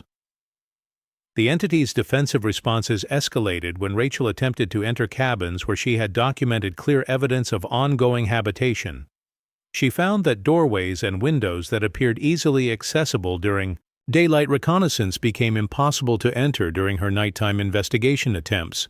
The buildings seemed to seal themselves against intrusion, creating barriers that prevented access while maintaining the appearance of normal abandoned structures. Most terrifying was Rachel's discovery that the entities had begun visiting her own campsite during overnight stays in the wilderness areas they controlled.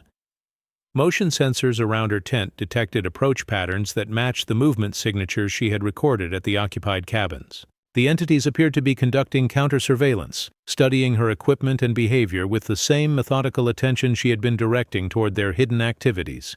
Rachel's final encounter with the cabin entities occurred when she attempted to photograph the interior of a particularly well-maintained homestead that showed extensive evidence of recent habitation.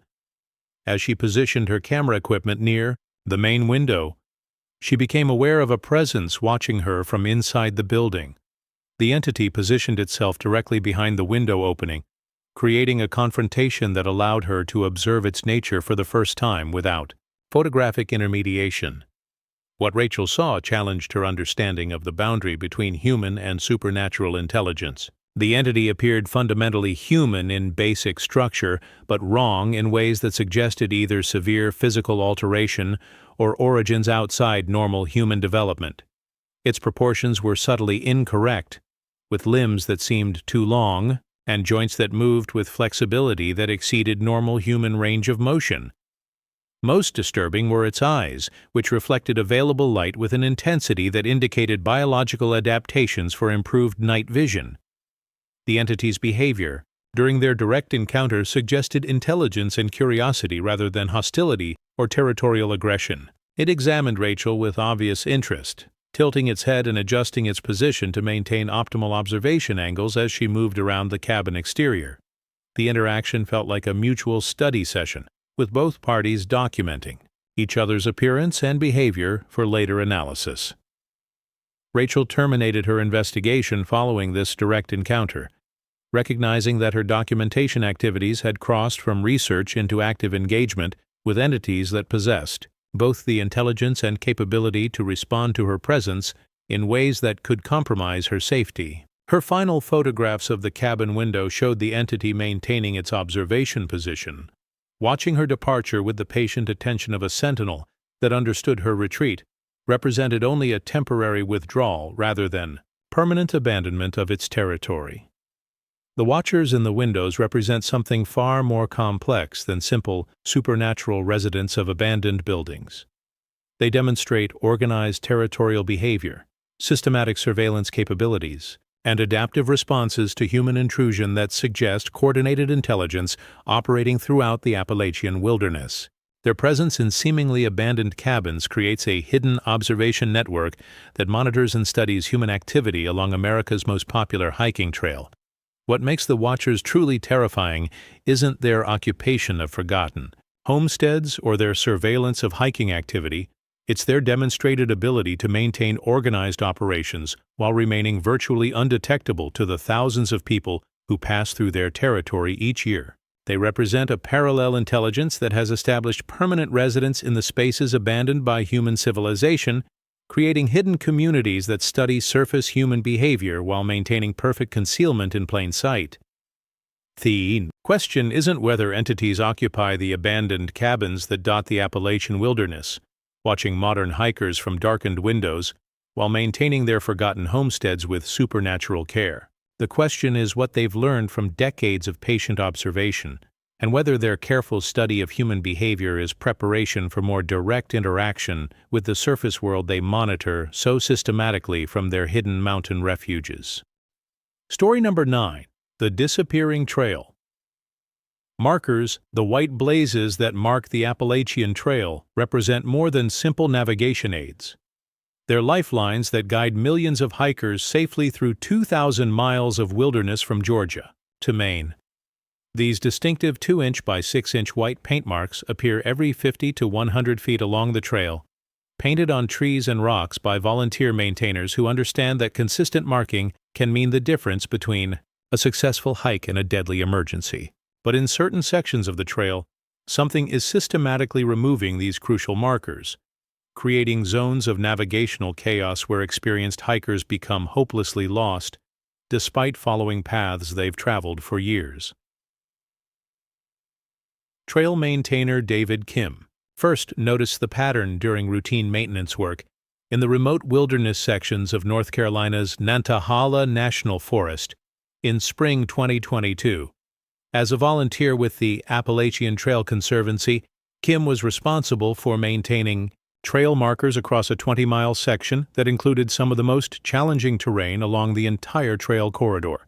His work involved repainting faded blazes, clearing vegetation that obscured markers, and adding new blazes where trail reroutes required updated navigation guidance.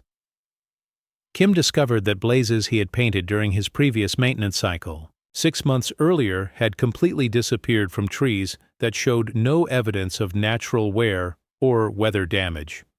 The missing markers weren't simply faded or partially obscured, they had been removed so thoroughly that the underlying bark showed no trace of paint residue or chemical staining.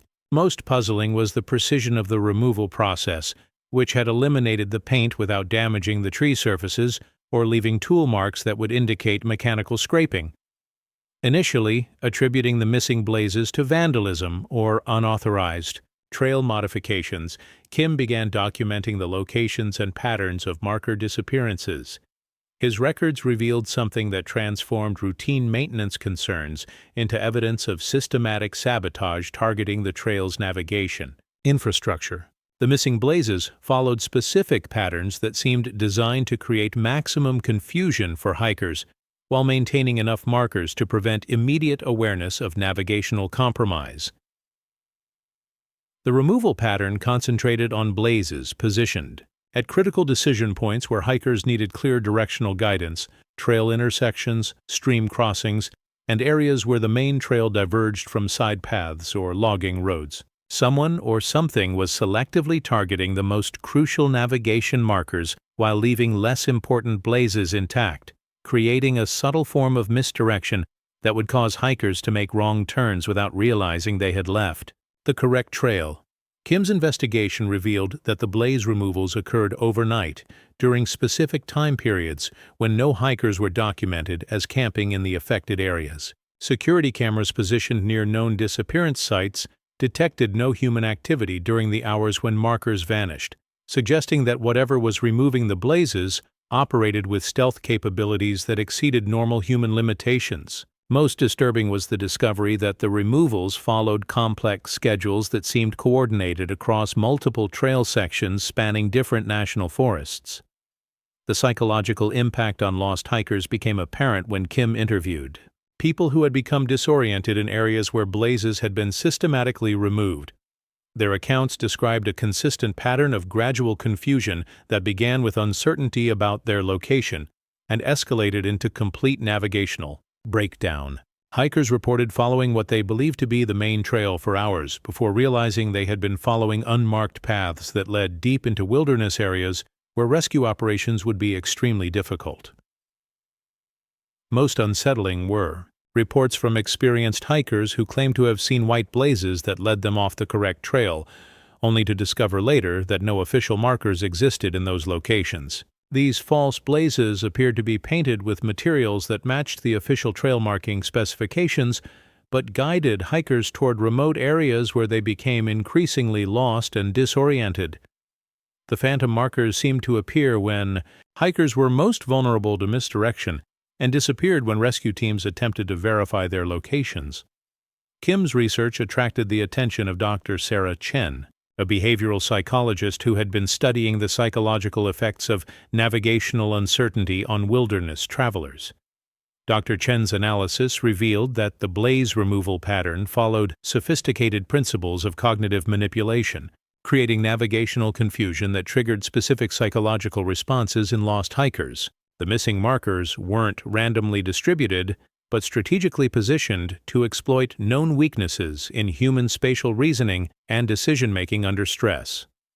According to Dr. Chen's research, the systematic removal of trail blazes created a form of environmental gaslighting that undermined hikers' confidence in their navigation abilities and spatial awareness. Lost hikers began to question their own memories of trail conditions, their ability to read maps and compasses, and their fundamental understanding of wilderness navigation. This psychological destabilization made them more susceptible to poor, decision-making and increased their likelihood of becoming severely lost in areas where rescue operations faced significant challenges. The pattern of blaze disappearances correlated with increased missing persons cases in the affected trail sections. Analysis of search and rescue data revealed that hikers disappeared most frequently in areas where marker removal had been documented within the previous 30 days.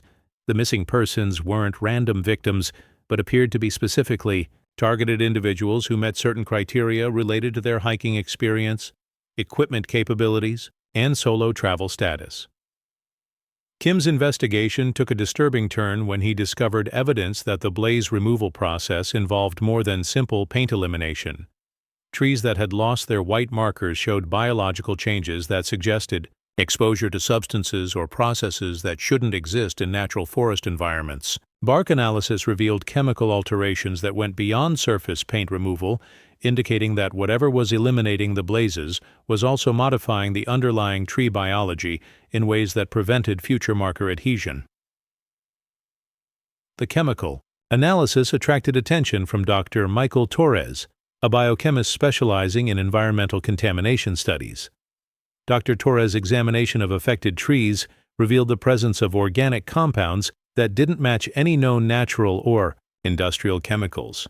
The substances appeared to be designed specifically to neutralize paint adhesion while promoting rapid healing of bark surfaces, suggesting technology or biological processes that exceeded current human capabilities. Most disturbing was Dr. Torres' discovery that the chemical compounds continued to affect trees for months after initial exposure, creating zones where new trailblazes couldn't be effectively applied. Volunteer maintainers found that fresh paint applied to previously affected trees would fade or disappear within days, regardless of weather conditions or paint quality. The affected areas were gradually expanding, creating growing sections of trail where permanent marking became impossible to maintain.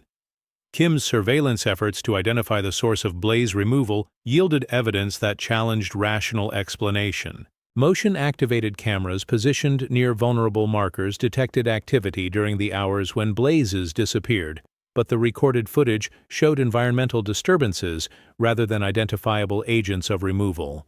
Trees appeared to shed their paint marks spontaneously, as if the blazes were being absorbed into the bark or dissolved by unknown natural processes.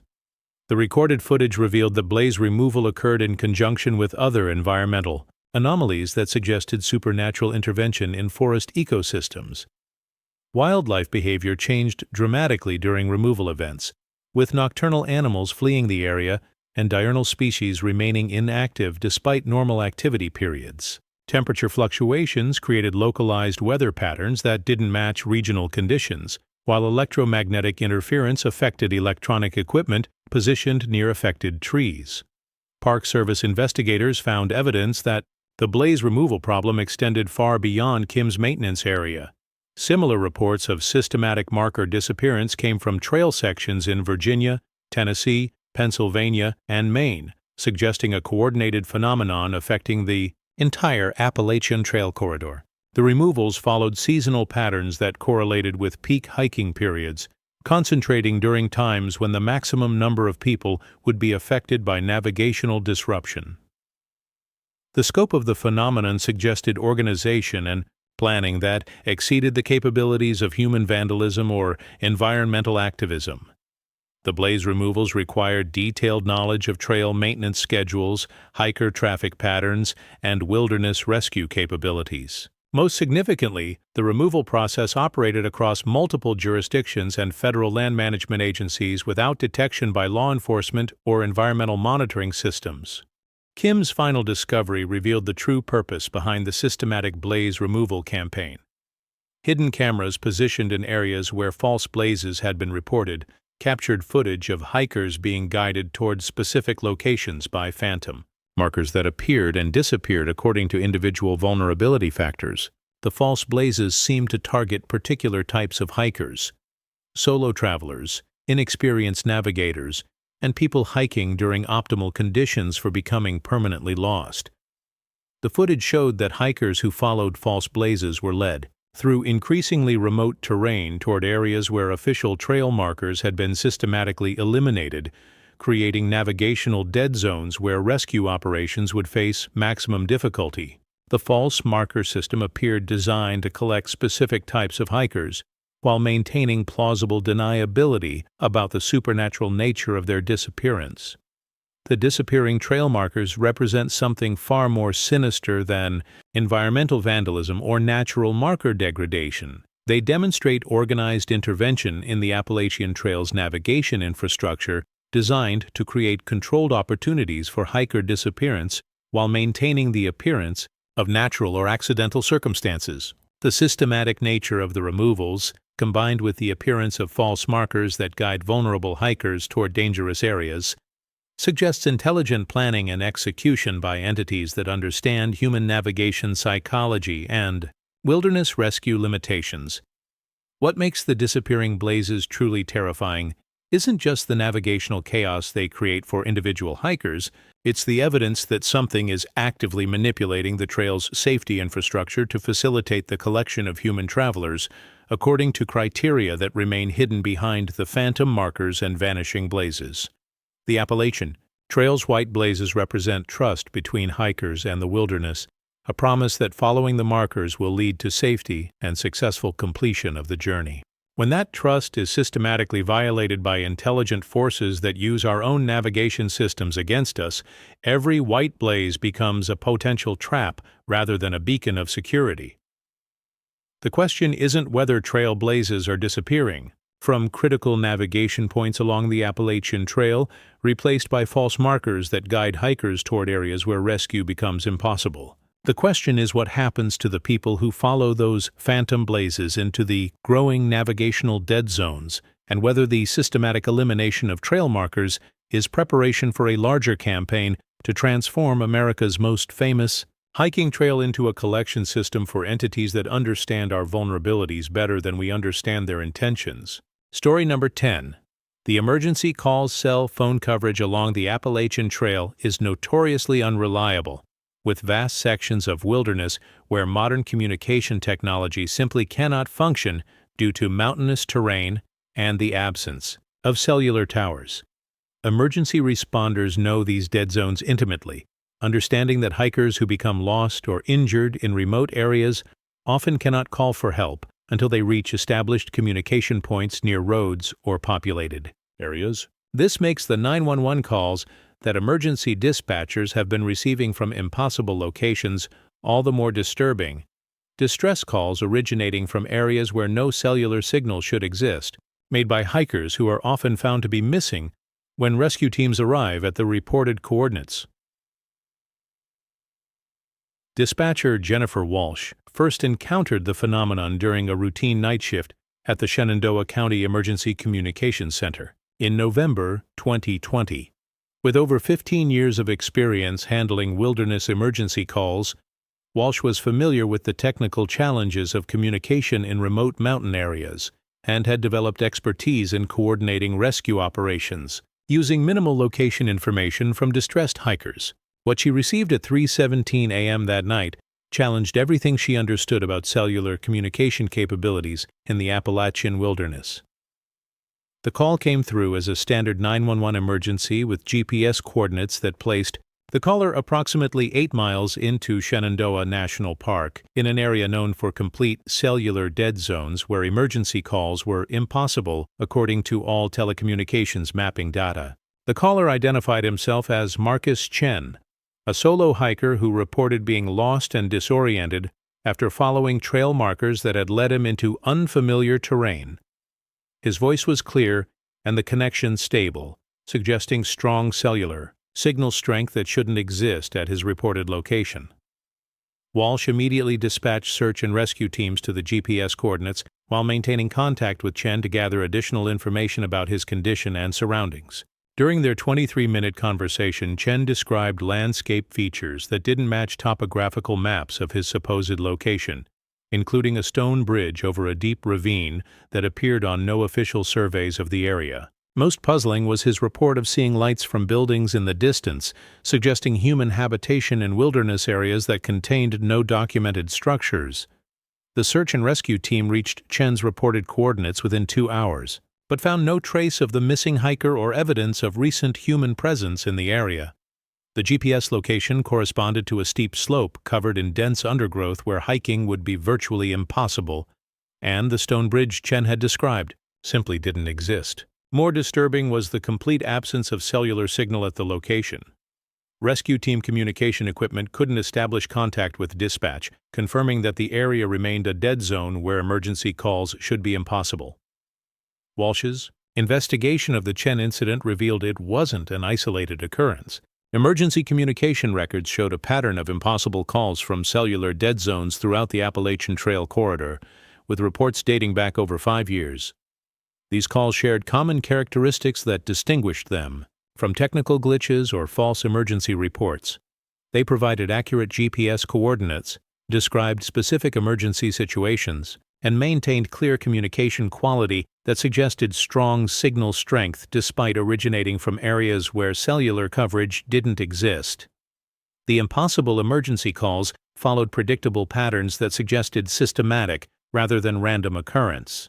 They originated most frequently during overnight hours when hiking activity should be minimal, concentrated in wilderness areas with the most challenging rescue access, and involved callers who reported being lost despite claiming extensive hiking experience and proper navigation equipment. Most significantly, the callers consistently described terrain features and landmarks that didn't correspond to their reported GPS locations, as if they were calling from parallel versions of familiar landscapes. Dr. Amanda Rivera, a telecommunications engineer specializing in emergency communication systems, became involved when Walsh's department requested technical analysis of the impossible call phenomenon.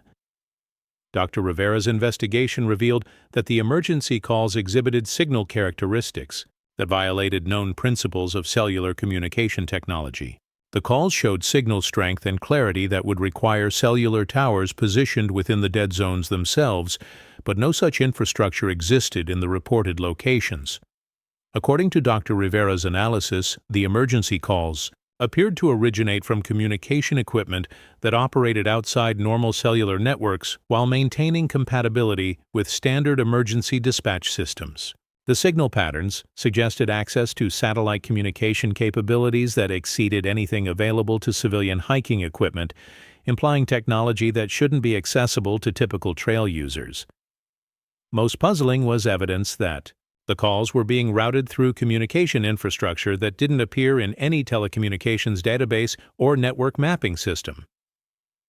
The psychological profiles of emergency callers revealed disturbing consistencies that suggested the impossible calls weren't random technical anomalies but targeted communications from specific types of hikers. The callers were predominantly solo travelers with extensive wilderness experience who had been hiking in remote areas for multiple days before their emergency situations developed.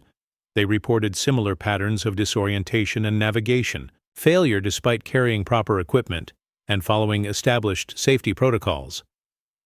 Walsh's analysis of caller behavior during emergency conversations revealed that many hikers seemed confused about their own identity and recent activities. Callers frequently corrected themselves about basic information like their names, ages, and hiking experience, as if accessing memories that didn't quite match their current understanding of themselves. Most disturbing were calls where hikers described traveling with companions who weren't present when rescue teams reached their reported locations, suggesting memory alterations or experiences that existed outside normal reality. The content of emergency calls became increasingly surreal. As Walsh documented more cases, callers reported environmental conditions that couldn't exist in the natural world, streams that flowed uphill, trees that grew in perfect geometric patterns, and weather systems that affected only small areas while leaving surrounding regions untouched. The hikers described these impossible phenomena matter-of-factly, as if supernatural environmental conditions were normal aspects of their hiking experience. Most chilling were the emergency calls that continued after hikers had been officially declared missing. Search and rescue operations would conclude after failing to locate reported callers, but emergency dispatchers continued receiving calls from the same individuals weeks or months later. These follow-up calls came from the same impossible locations, with GPS coordinates that placed the callers in areas that had been thoroughly searched multiple times without finding any evidence of human presence. The follow-up calls revealed that missing hikers were experiencing extended survival situations that defied normal wilderness survival parameters. Callers reported being lost for weeks or months while maintaining adequate food, water, and shelter in areas where such resources shouldn't be available. They described finding prepared campsites, cache supplies, and even temporary structures that appeared when needed but couldn't be located by search teams investigating their reported coordinates. Dr. Rivera's technical investigation revealed that some emergency calls were being received simultaneously by multiple emergency dispatch centers across different states, with identical GPS coordinates and caller information being reported to rescue services in Virginia, North Carolina, Tennessee, and Pennsylvania at the same time. The simultaneous calls suggested that individual hikers were somehow present in multiple locations simultaneously, or that their emergency signals were being broadcast across vast geographic areas through unknown communication methods. The most disturbing discovery involved emergency calls that provided advance warning of hiking emergencies before they occurred. Dispatchers received detailed reports of injuries, equipment failures, and dangerous weather conditions hours or days before. Other hikers in the same areas experienced identical problems. The predictive calls seemed to provide templates for future emergencies, as if someone or something was documenting wilderness dangers before they manifested in reality.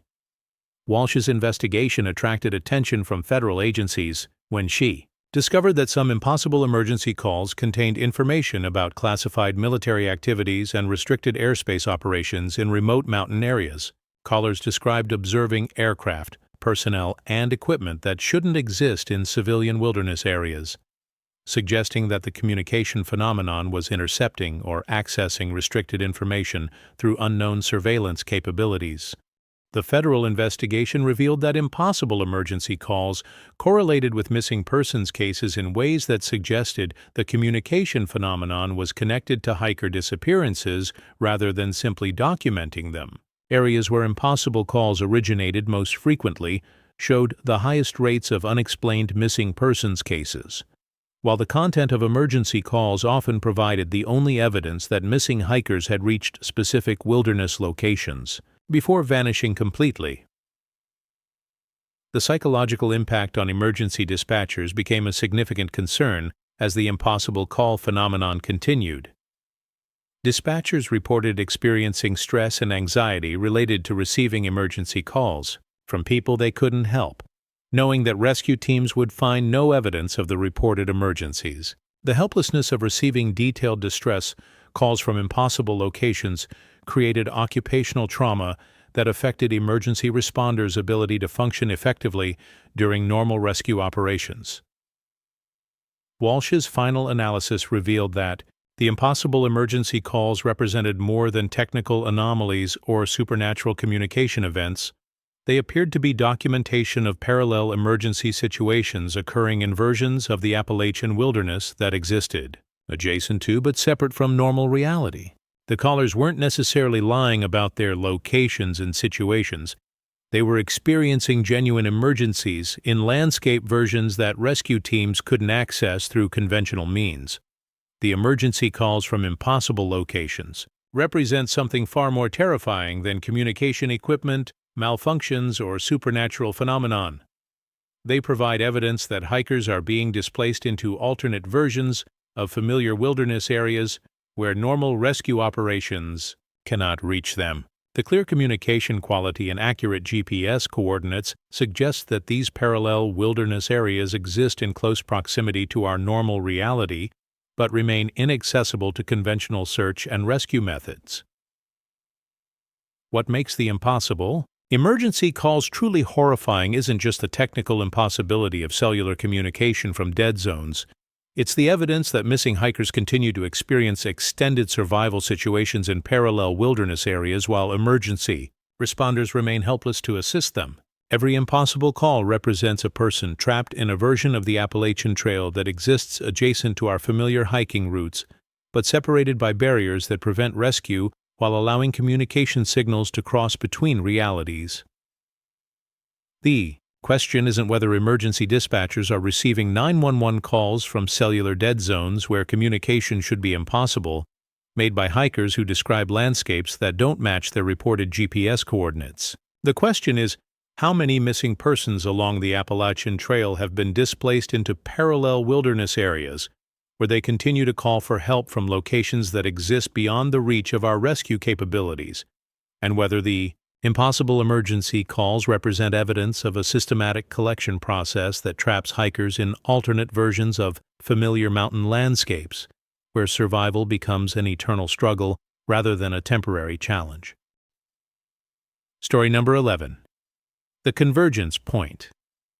Deep in the heart of the Appalachian Mountains, where the ancient peaks reach toward skies that have witnessed millennia of human passage, lies a location that appears on no official maps but draws all the supernatural phenomena of these haunted trails toward its hidden coordinates. Local Cherokee traditions speak of it only in whispered warnings.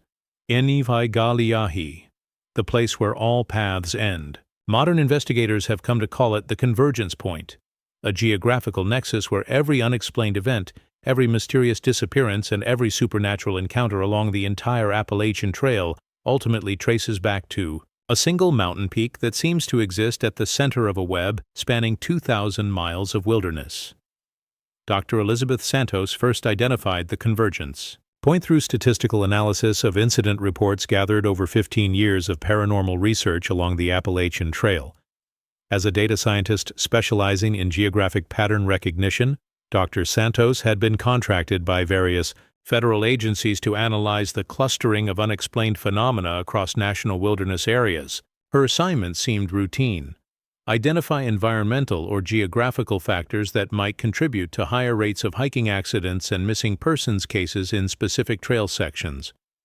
What Dr. Santos discovered through her analysis defied conventional understanding of random distribution and geographical influence on human behavior. Every category of supernatural phenomenon reported along the Appalachian Trail, from the Whistling Woman encounters to the Shadow People surveillance, from temporal anomalies to underground network access points, showed directional bias toward a specific set of coordinates in the remote wilderness of western North Carolina. The statistical probability of such convergence occurring through random chance was virtually zero, suggesting intelligent design behind the positioning of supernatural activity. The mathematical precision of the convergence pattern indicated that supernatural phenomena weren't randomly distributed along the trail, but strategically positioned to funnel human encounters toward the central coordinates. The Whistling Woman's territory formed the outermost detection network, identifying potential targets and guiding them toward areas where shadow people could conduct detailed surveillance. Time slip zones created temporal confusion that made hikers more susceptible to misdirection, while disappearing trailblazes eliminated reliable navigation options that might allow escape from the supernatural influence network. Dr. Santos's analysis revealed that the Convergence Point operated as a collection system spanning the entire Appalachian Trail, with each supernatural phenomenon serving a specific function in a coordinated process designed to identify, isolate, and ultimately transport selected individuals to the central location.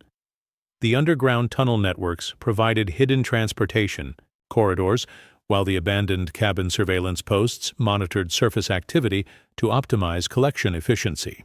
Emergency calls from impossible locations served as tracking beacons, allowing coordination of supernatural activities across vast distances.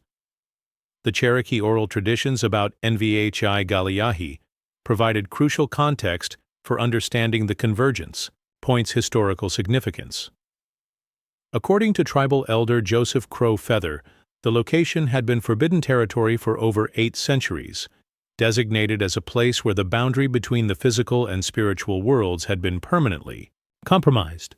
Cherokee tradition described the peak as the site of an ancient catastrophe that had torn holes in reality itself, creating permanent gateways that allowed entities from other dimensions to establish operations in our world. The traditional accounts described Enivai-Galiahi as a mountain that existed partially outside normal space and time visible from certain angles but impossible to approach through conventional navigation. Cherokee hunting parties reported that the peak appeared to move position depending on the observer's location and intentions, maintaining consistent distance regardless of travel direction or duration. The mountains seemed to exist in a state of geographical flux that made it simultaneously present and absent from the physical landscape. Dr. Santos organized an expedition to locate and investigate the Convergence Point using the coordinates identified through her statistical analysis. The research team included specialists in geology, paranormal investigation, electromagnetic phenomena, and Cherokee cultural traditions. Their mission was to document the physical characteristics of the location and determine what geographical or geological features might account for its role as a supernatural focal point. The expedition faced immediate challenges that confirmed the unique nature of their destination. GPS equipment began providing contradictory readings as the team approached the calculated coordinates, with different devices showing their location in different states despite traveling together. Compassy readings became unreliable, spinning wildly or pointing toward directions that didn't correspond to magnetic north. Most disturbing was the discovery that their path toward the Convergence Point was being monitored by every type of supernatural entity they had previously documented along the Appalachian Trail. The Whistling Woman's song could be heard growing, stronger as they approached the coordinates, no longer attempting to lure individual hikers away from established trails, but serving as an audio beacon, guiding the research team toward their destination. Shadow people appeared in unprecedented numbers, abandoning their usual concealment techniques to maintain visible surveillance of the expedition's progress.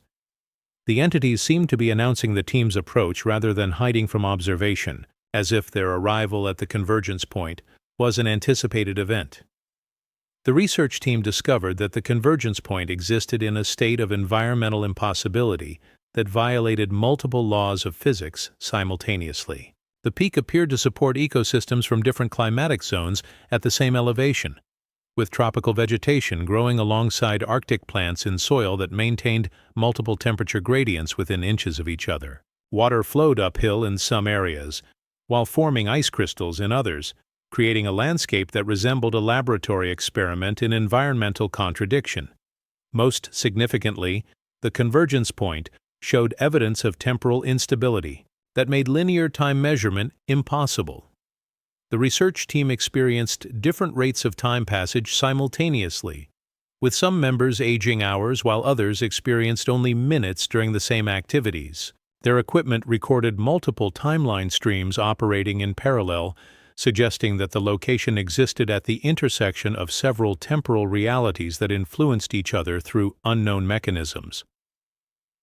The archaeological evidence at the Convergence Point revealed a history of human presence spanning multiple civilizations and time periods that shouldn't coexist in the same location. Stone structures showed construction techniques from different eras arranged in chronological impossibility.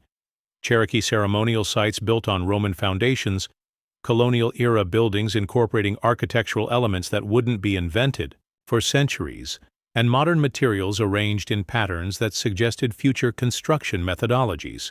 The Lost Colony survivors' stone settlements formed the outer ring of the Convergence Point's human infrastructure, confirming Dr. Santos's theory that historical disappearances had been collected and transported to this location for centuries. The underground tunnel networks emerged from subterranean levels beneath the peak, creating transportation access that connected the Convergence Point to surveillance and collection sites across the entire Appalachian Trail system.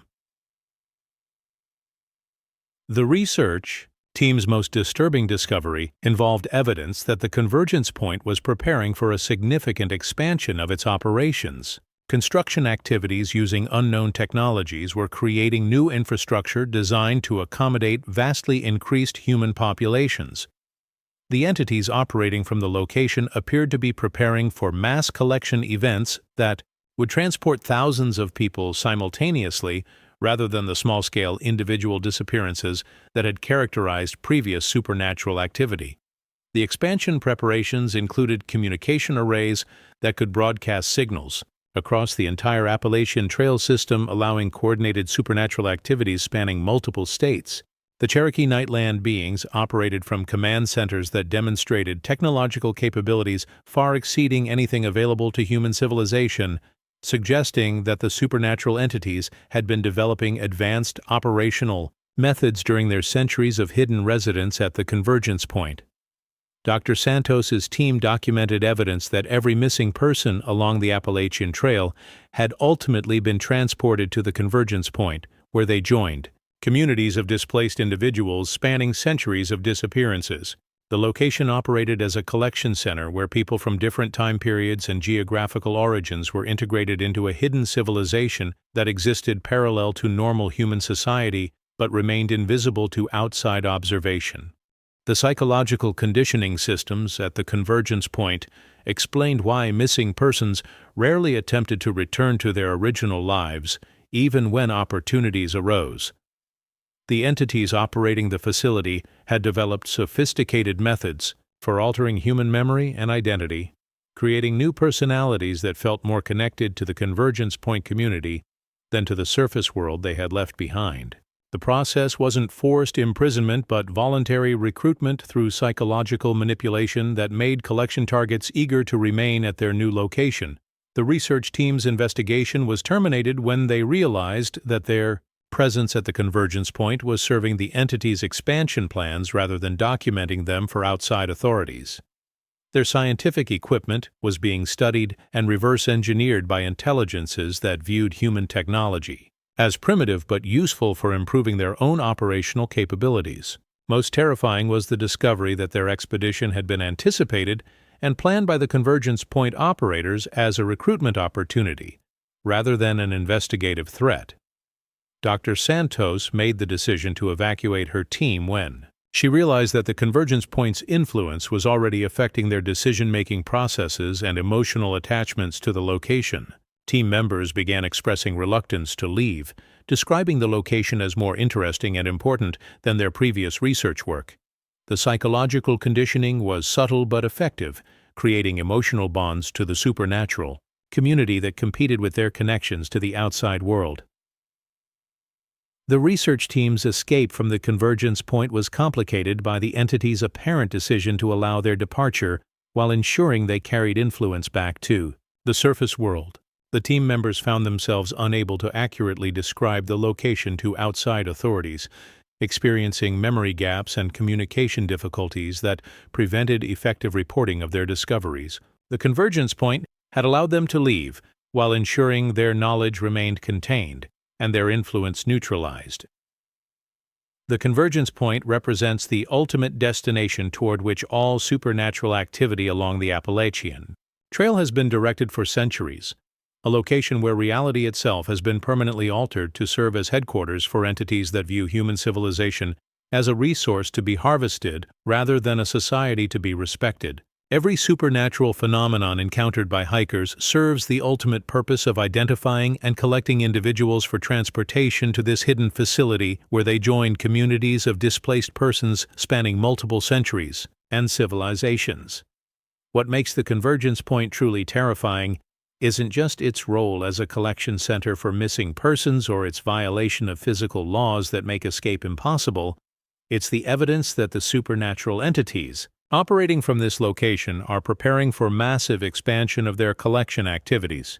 The infrastructure improvements, communication upgrades, and recruitment preparations suggest that the small-scale disappearances that have characterized supernatural activity along the Appalachian Trail are merely preliminary operations designed to perfect methods that will soon be applied on a much larger scale.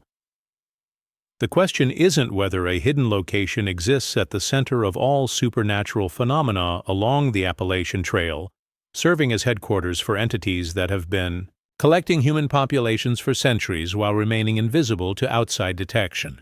The question is whether the Convergence Point's expansion preparations indicate that the supernatural collection system is transitioning from selective individual recruitment to mass population harvesting that will transform the Appalachian Trail from America's most famous hiking destination into a collection corridor for entities that view our entire civilization as potential residents for their timeless mountain community. Story number 12. The Truth Behind the Veil. After decades of investigation, hundreds of documented encounters, and countless missing persons cases, the question that haunts every researcher who has delved into the supernatural phenomena of the Appalachian Trail isn't what exists in these ancient mountains. It's why.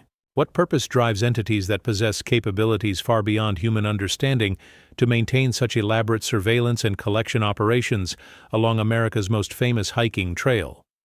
The answer, when glimpsed through the accumulated evidence of 11 interconnected mysteries, reveals a truth more disturbing than any individual supernatural encounter.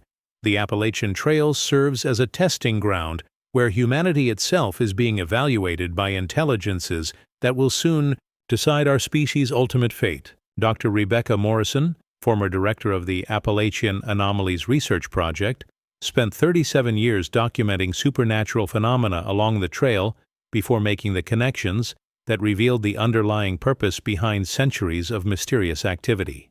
Her final report, submitted to an undisclosed federal agency in December 2023, synthesized evidence from every major supernatural investigation conducted since the trail's establishment in 1921.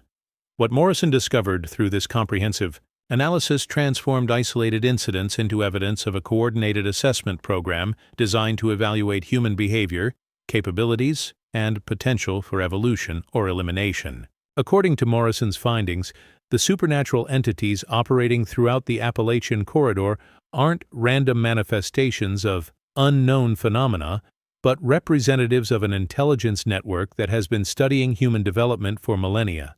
The Cherokee nightland beings, the underground tunnel operators, the watchers in abandoned cabins, and every other documented entity serve specialized functions within a vast research operation designed to understand human psychology, social, behavior, technological capabilities, and evolutionary potential. The Whistling Woman's role extends beyond simple predation. She serves as a psychological screening device that identifies individuals with specific mental characteristics that make them valuable research subjects. Her ability to manipulate human emotions and decision-making through auditory stimuli provides data about cognitive vulnerabilities that could be exploited on a species-wide level. Each person who follows her song into the wilderness undergoes evaluation of their susceptibility to supernatural influence, providing information about human mental defense mechanisms and their limitations. The pale crawlers function as biological assessment specialists, studying human physical capabilities and limitations through direct observation and interaction. Their mimicry behavior serves to document human movement patterns, while their territorial activities map human navigation abilities and survival instincts. The intelligence they gather about human physical performance feeds into larger evaluations of our species' adaptive potential and biological resilience under extreme conditions. The time-slip phenomena represent controlled experiments in temporal manipulation, designed to test human psychological responses to chronological displacement and reality distortion.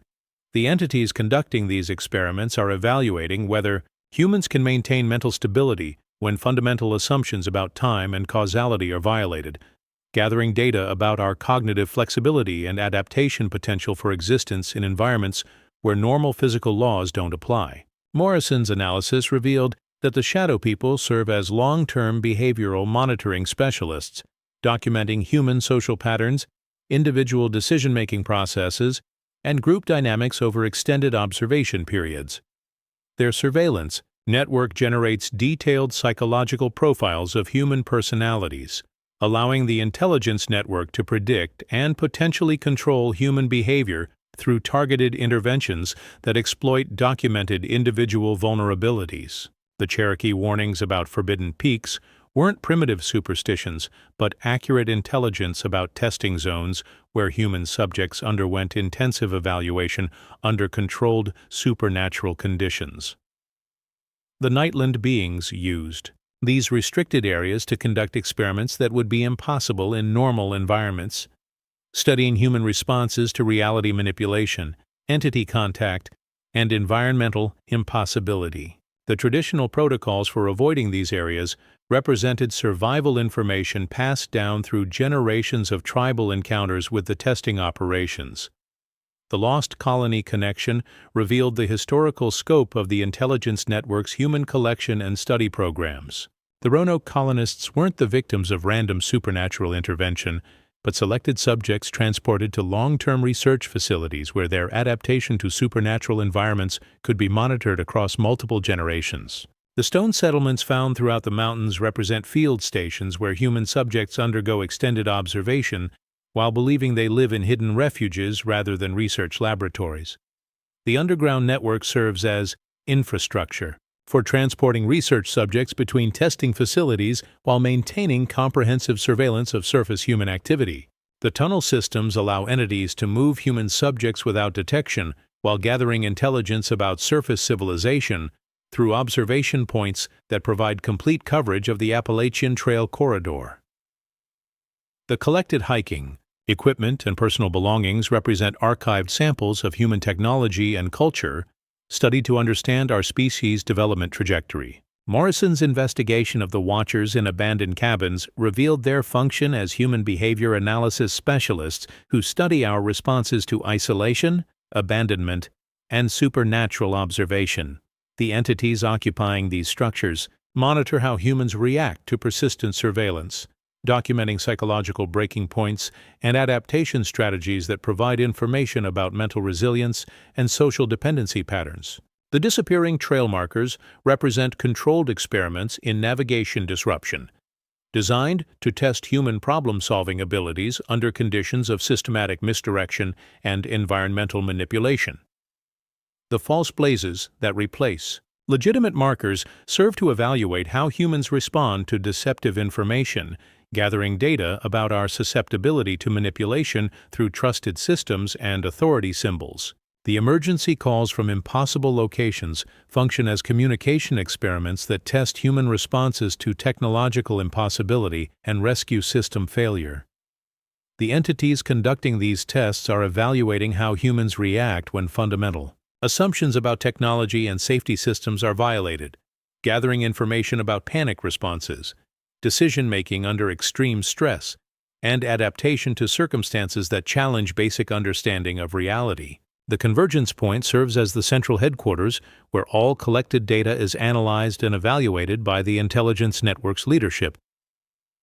Morrison's research suggested that this location operates as a decision-making center where the accumulated information about human capabilities and limitations is being used to determine whether our species meets criteria for continued existence or requires intervention to prevent potential threats to larger cosmic systems. Morrison's final analysis revealed that the supernatural phenomena along the Appalachian Trail represent the concluding phase of a comprehensive species evaluation that has been ongoing for centuries. The intelligence network has been systematically documenting human behavior, psychology, technology, and evolutionary potential to determine whether we possess the wisdom and restraint necessary for advanced development or whether we represent a threat that requires containment or elimination. The evaluation criteria appear to focus on our capacity for coexistence with other intelligences, our response to supernatural phenomena that challenge our understanding of reality, and our ability to maintain ethical behavior when normal social controls are removed. Every supernatural encounter along the Appalachian Trail serves as a test of human character under conditions that reveal our fundamental nature when stripped of civilizational constraints. The increase in supernatural activity documented over recent decades suggests that the evaluation period is approaching its conclusion. The entities operating from the Convergence Point appear to be conducting final assessments before implementing whatever decision they reach about humanity's future. The infrastructure improvements and communication upgrades observed at supernatural facilities indicate preparation for large-scale operations that could affect human civilization on a global level. Morrison's report concluded with the disturbing observation that the intelligence network possesses capabilities that make human resistance impossible should they decide our species requires intervention. The reality manipulation demonstrated through time slips, environmental impossibility, and technological disruption indicates technological capabilities that exceed anything within human reach. Our only defense lies in demonstrating through our behavior that we deserve continued independent existence. The truth behind the supernatural phenomena of the Appalachian Trail extends far beyond regional mysteries or isolated paranormal incidents. The mountains serve as a testing laboratory where humanity itself undergoes evaluation by intelligences that possess the power to determine our species' ultimate fate. Every hiker who ventures into these ancient peaks unknowingly participates in assessments that will influence decisions about human civilization's future. The entities conducting these evaluations haven't revealed their criteria for species success or failure, leaving humanity to demonstrate our worthiness through our natural behavior under supernatural pressure, our responses to the impossible, our treatment of the vulnerable, our capacity for wisdom in the face of the unknown. All are being documented and analyzed by intelligences that view our entire civilization as subjects in an ongoing experiment, whose results will determine whether we continue to exist as an independent species. Morrison's final warning emphasized that the evaluation period may be ending soon, based on patterns of increased supernatural activity and infrastructure development. At key facilities, the intelligence network appears to be transitioning from data collection to decision implementation, suggesting that humanity may soon learn whether we have passed or failed tests we never knew we were taking. But perhaps the most terrifying aspect of Morrison's conclusions isn't the revelation that we're being evaluated by superior intelligences. It's the possibility that we've already failed their assessment, and the increasing supernatural activity represents preparation for implementation of whatever intervention they've decided our species requires. The question isn't whether supernatural entities control the Appalachian Mountains. It's whether they're preparing to extend that control far beyond the ancient peaks where they've been studying us for so long. The truth behind the veil may be that the supernatural phenomena of the Appalachian Trail represent humanity's final examination, and we may discover too late whether our species has earned the right to determine its own destiny, or whether that choice has already been taken from us by intelligences that view our entire civilization as nothing more than subjects in a laboratory experiment whose conclusions will reshape the future of human existence on Earth. Yet, even now, as you hear these words, the evaluation continues. Every person who walks these ancient trails, every choice made in moments of supernatural encounter, every response to the impossible and unknown, all contribute to a final assessment whose outcome remains hidden behind supernatural observations that may determine whether humanity faces a future of continued independence or finds itself subject to intervention by entities whose judgment may prove more final than any force our species has ever confronted. The Appalachian Trail remains open. The ancient paths still beckon to those seeking solitude and natural beauty. But now you know what watches from the shadows, what evaluates from the hidden places, and what decisions may await those who venture into mountains that serve as more than wilderness recreation areas. They are testing grounds where the future of human civilization hangs in the balance, waiting for a verdict from intelligences that may have already reached their conclusions about our species' worthiness to continue existing as masters of our own fate. 12 stories. Hundreds of missing hikers. Centuries of supernatural surveillance. The Appalachian Trail isn't just America's most famous hiking destination. It's a testing ground where humanity's future is being decided by intelligences that have been watching us far longer than we've been watching for them. These aren't just campfire stories or internet legends. These are documented encounters, recorded testimonies, and evidence that something vast and organized operates in the spaces between our understanding and reality. Every white blaze you follow, every shadow that moves in your peripheral vision, every moment you feel watched in the wilderness, you're participating in an evaluation whose results may determine whether our species continues to exist independently or becomes subject to intervention by entities whose judgment could prove more final than any force humanity has ever faced. The question isn't whether you believe these accounts. The question is whether you're prepared for what might be watching when you next venture into those ancient mountains. And more importantly, are you ready to learn what other hidden truths exist in the places we think we know? If these stories have opened your eyes to the supernatural reality operating parallel to our everyday world, then you need to subscribe to Verified Fears. We investigate the mysteries that refuse to stay buried, document the phenomena that challenge our understanding of reality, and reveal the truths that exist in the shadows of our civilization. Hit that subscribe button now, because the Watchers in the mountains aren't the only ones evaluating humanity. There are forces operating in every corner of our world that view us as subjects rather than masters of our own fate. Don't let ignorance be your weakness when the supernatural reveals itself in your life. Subscribe to Verified Fears, because the truth behind the veil is darker than you imagine, and knowledge might be the only defense we have left.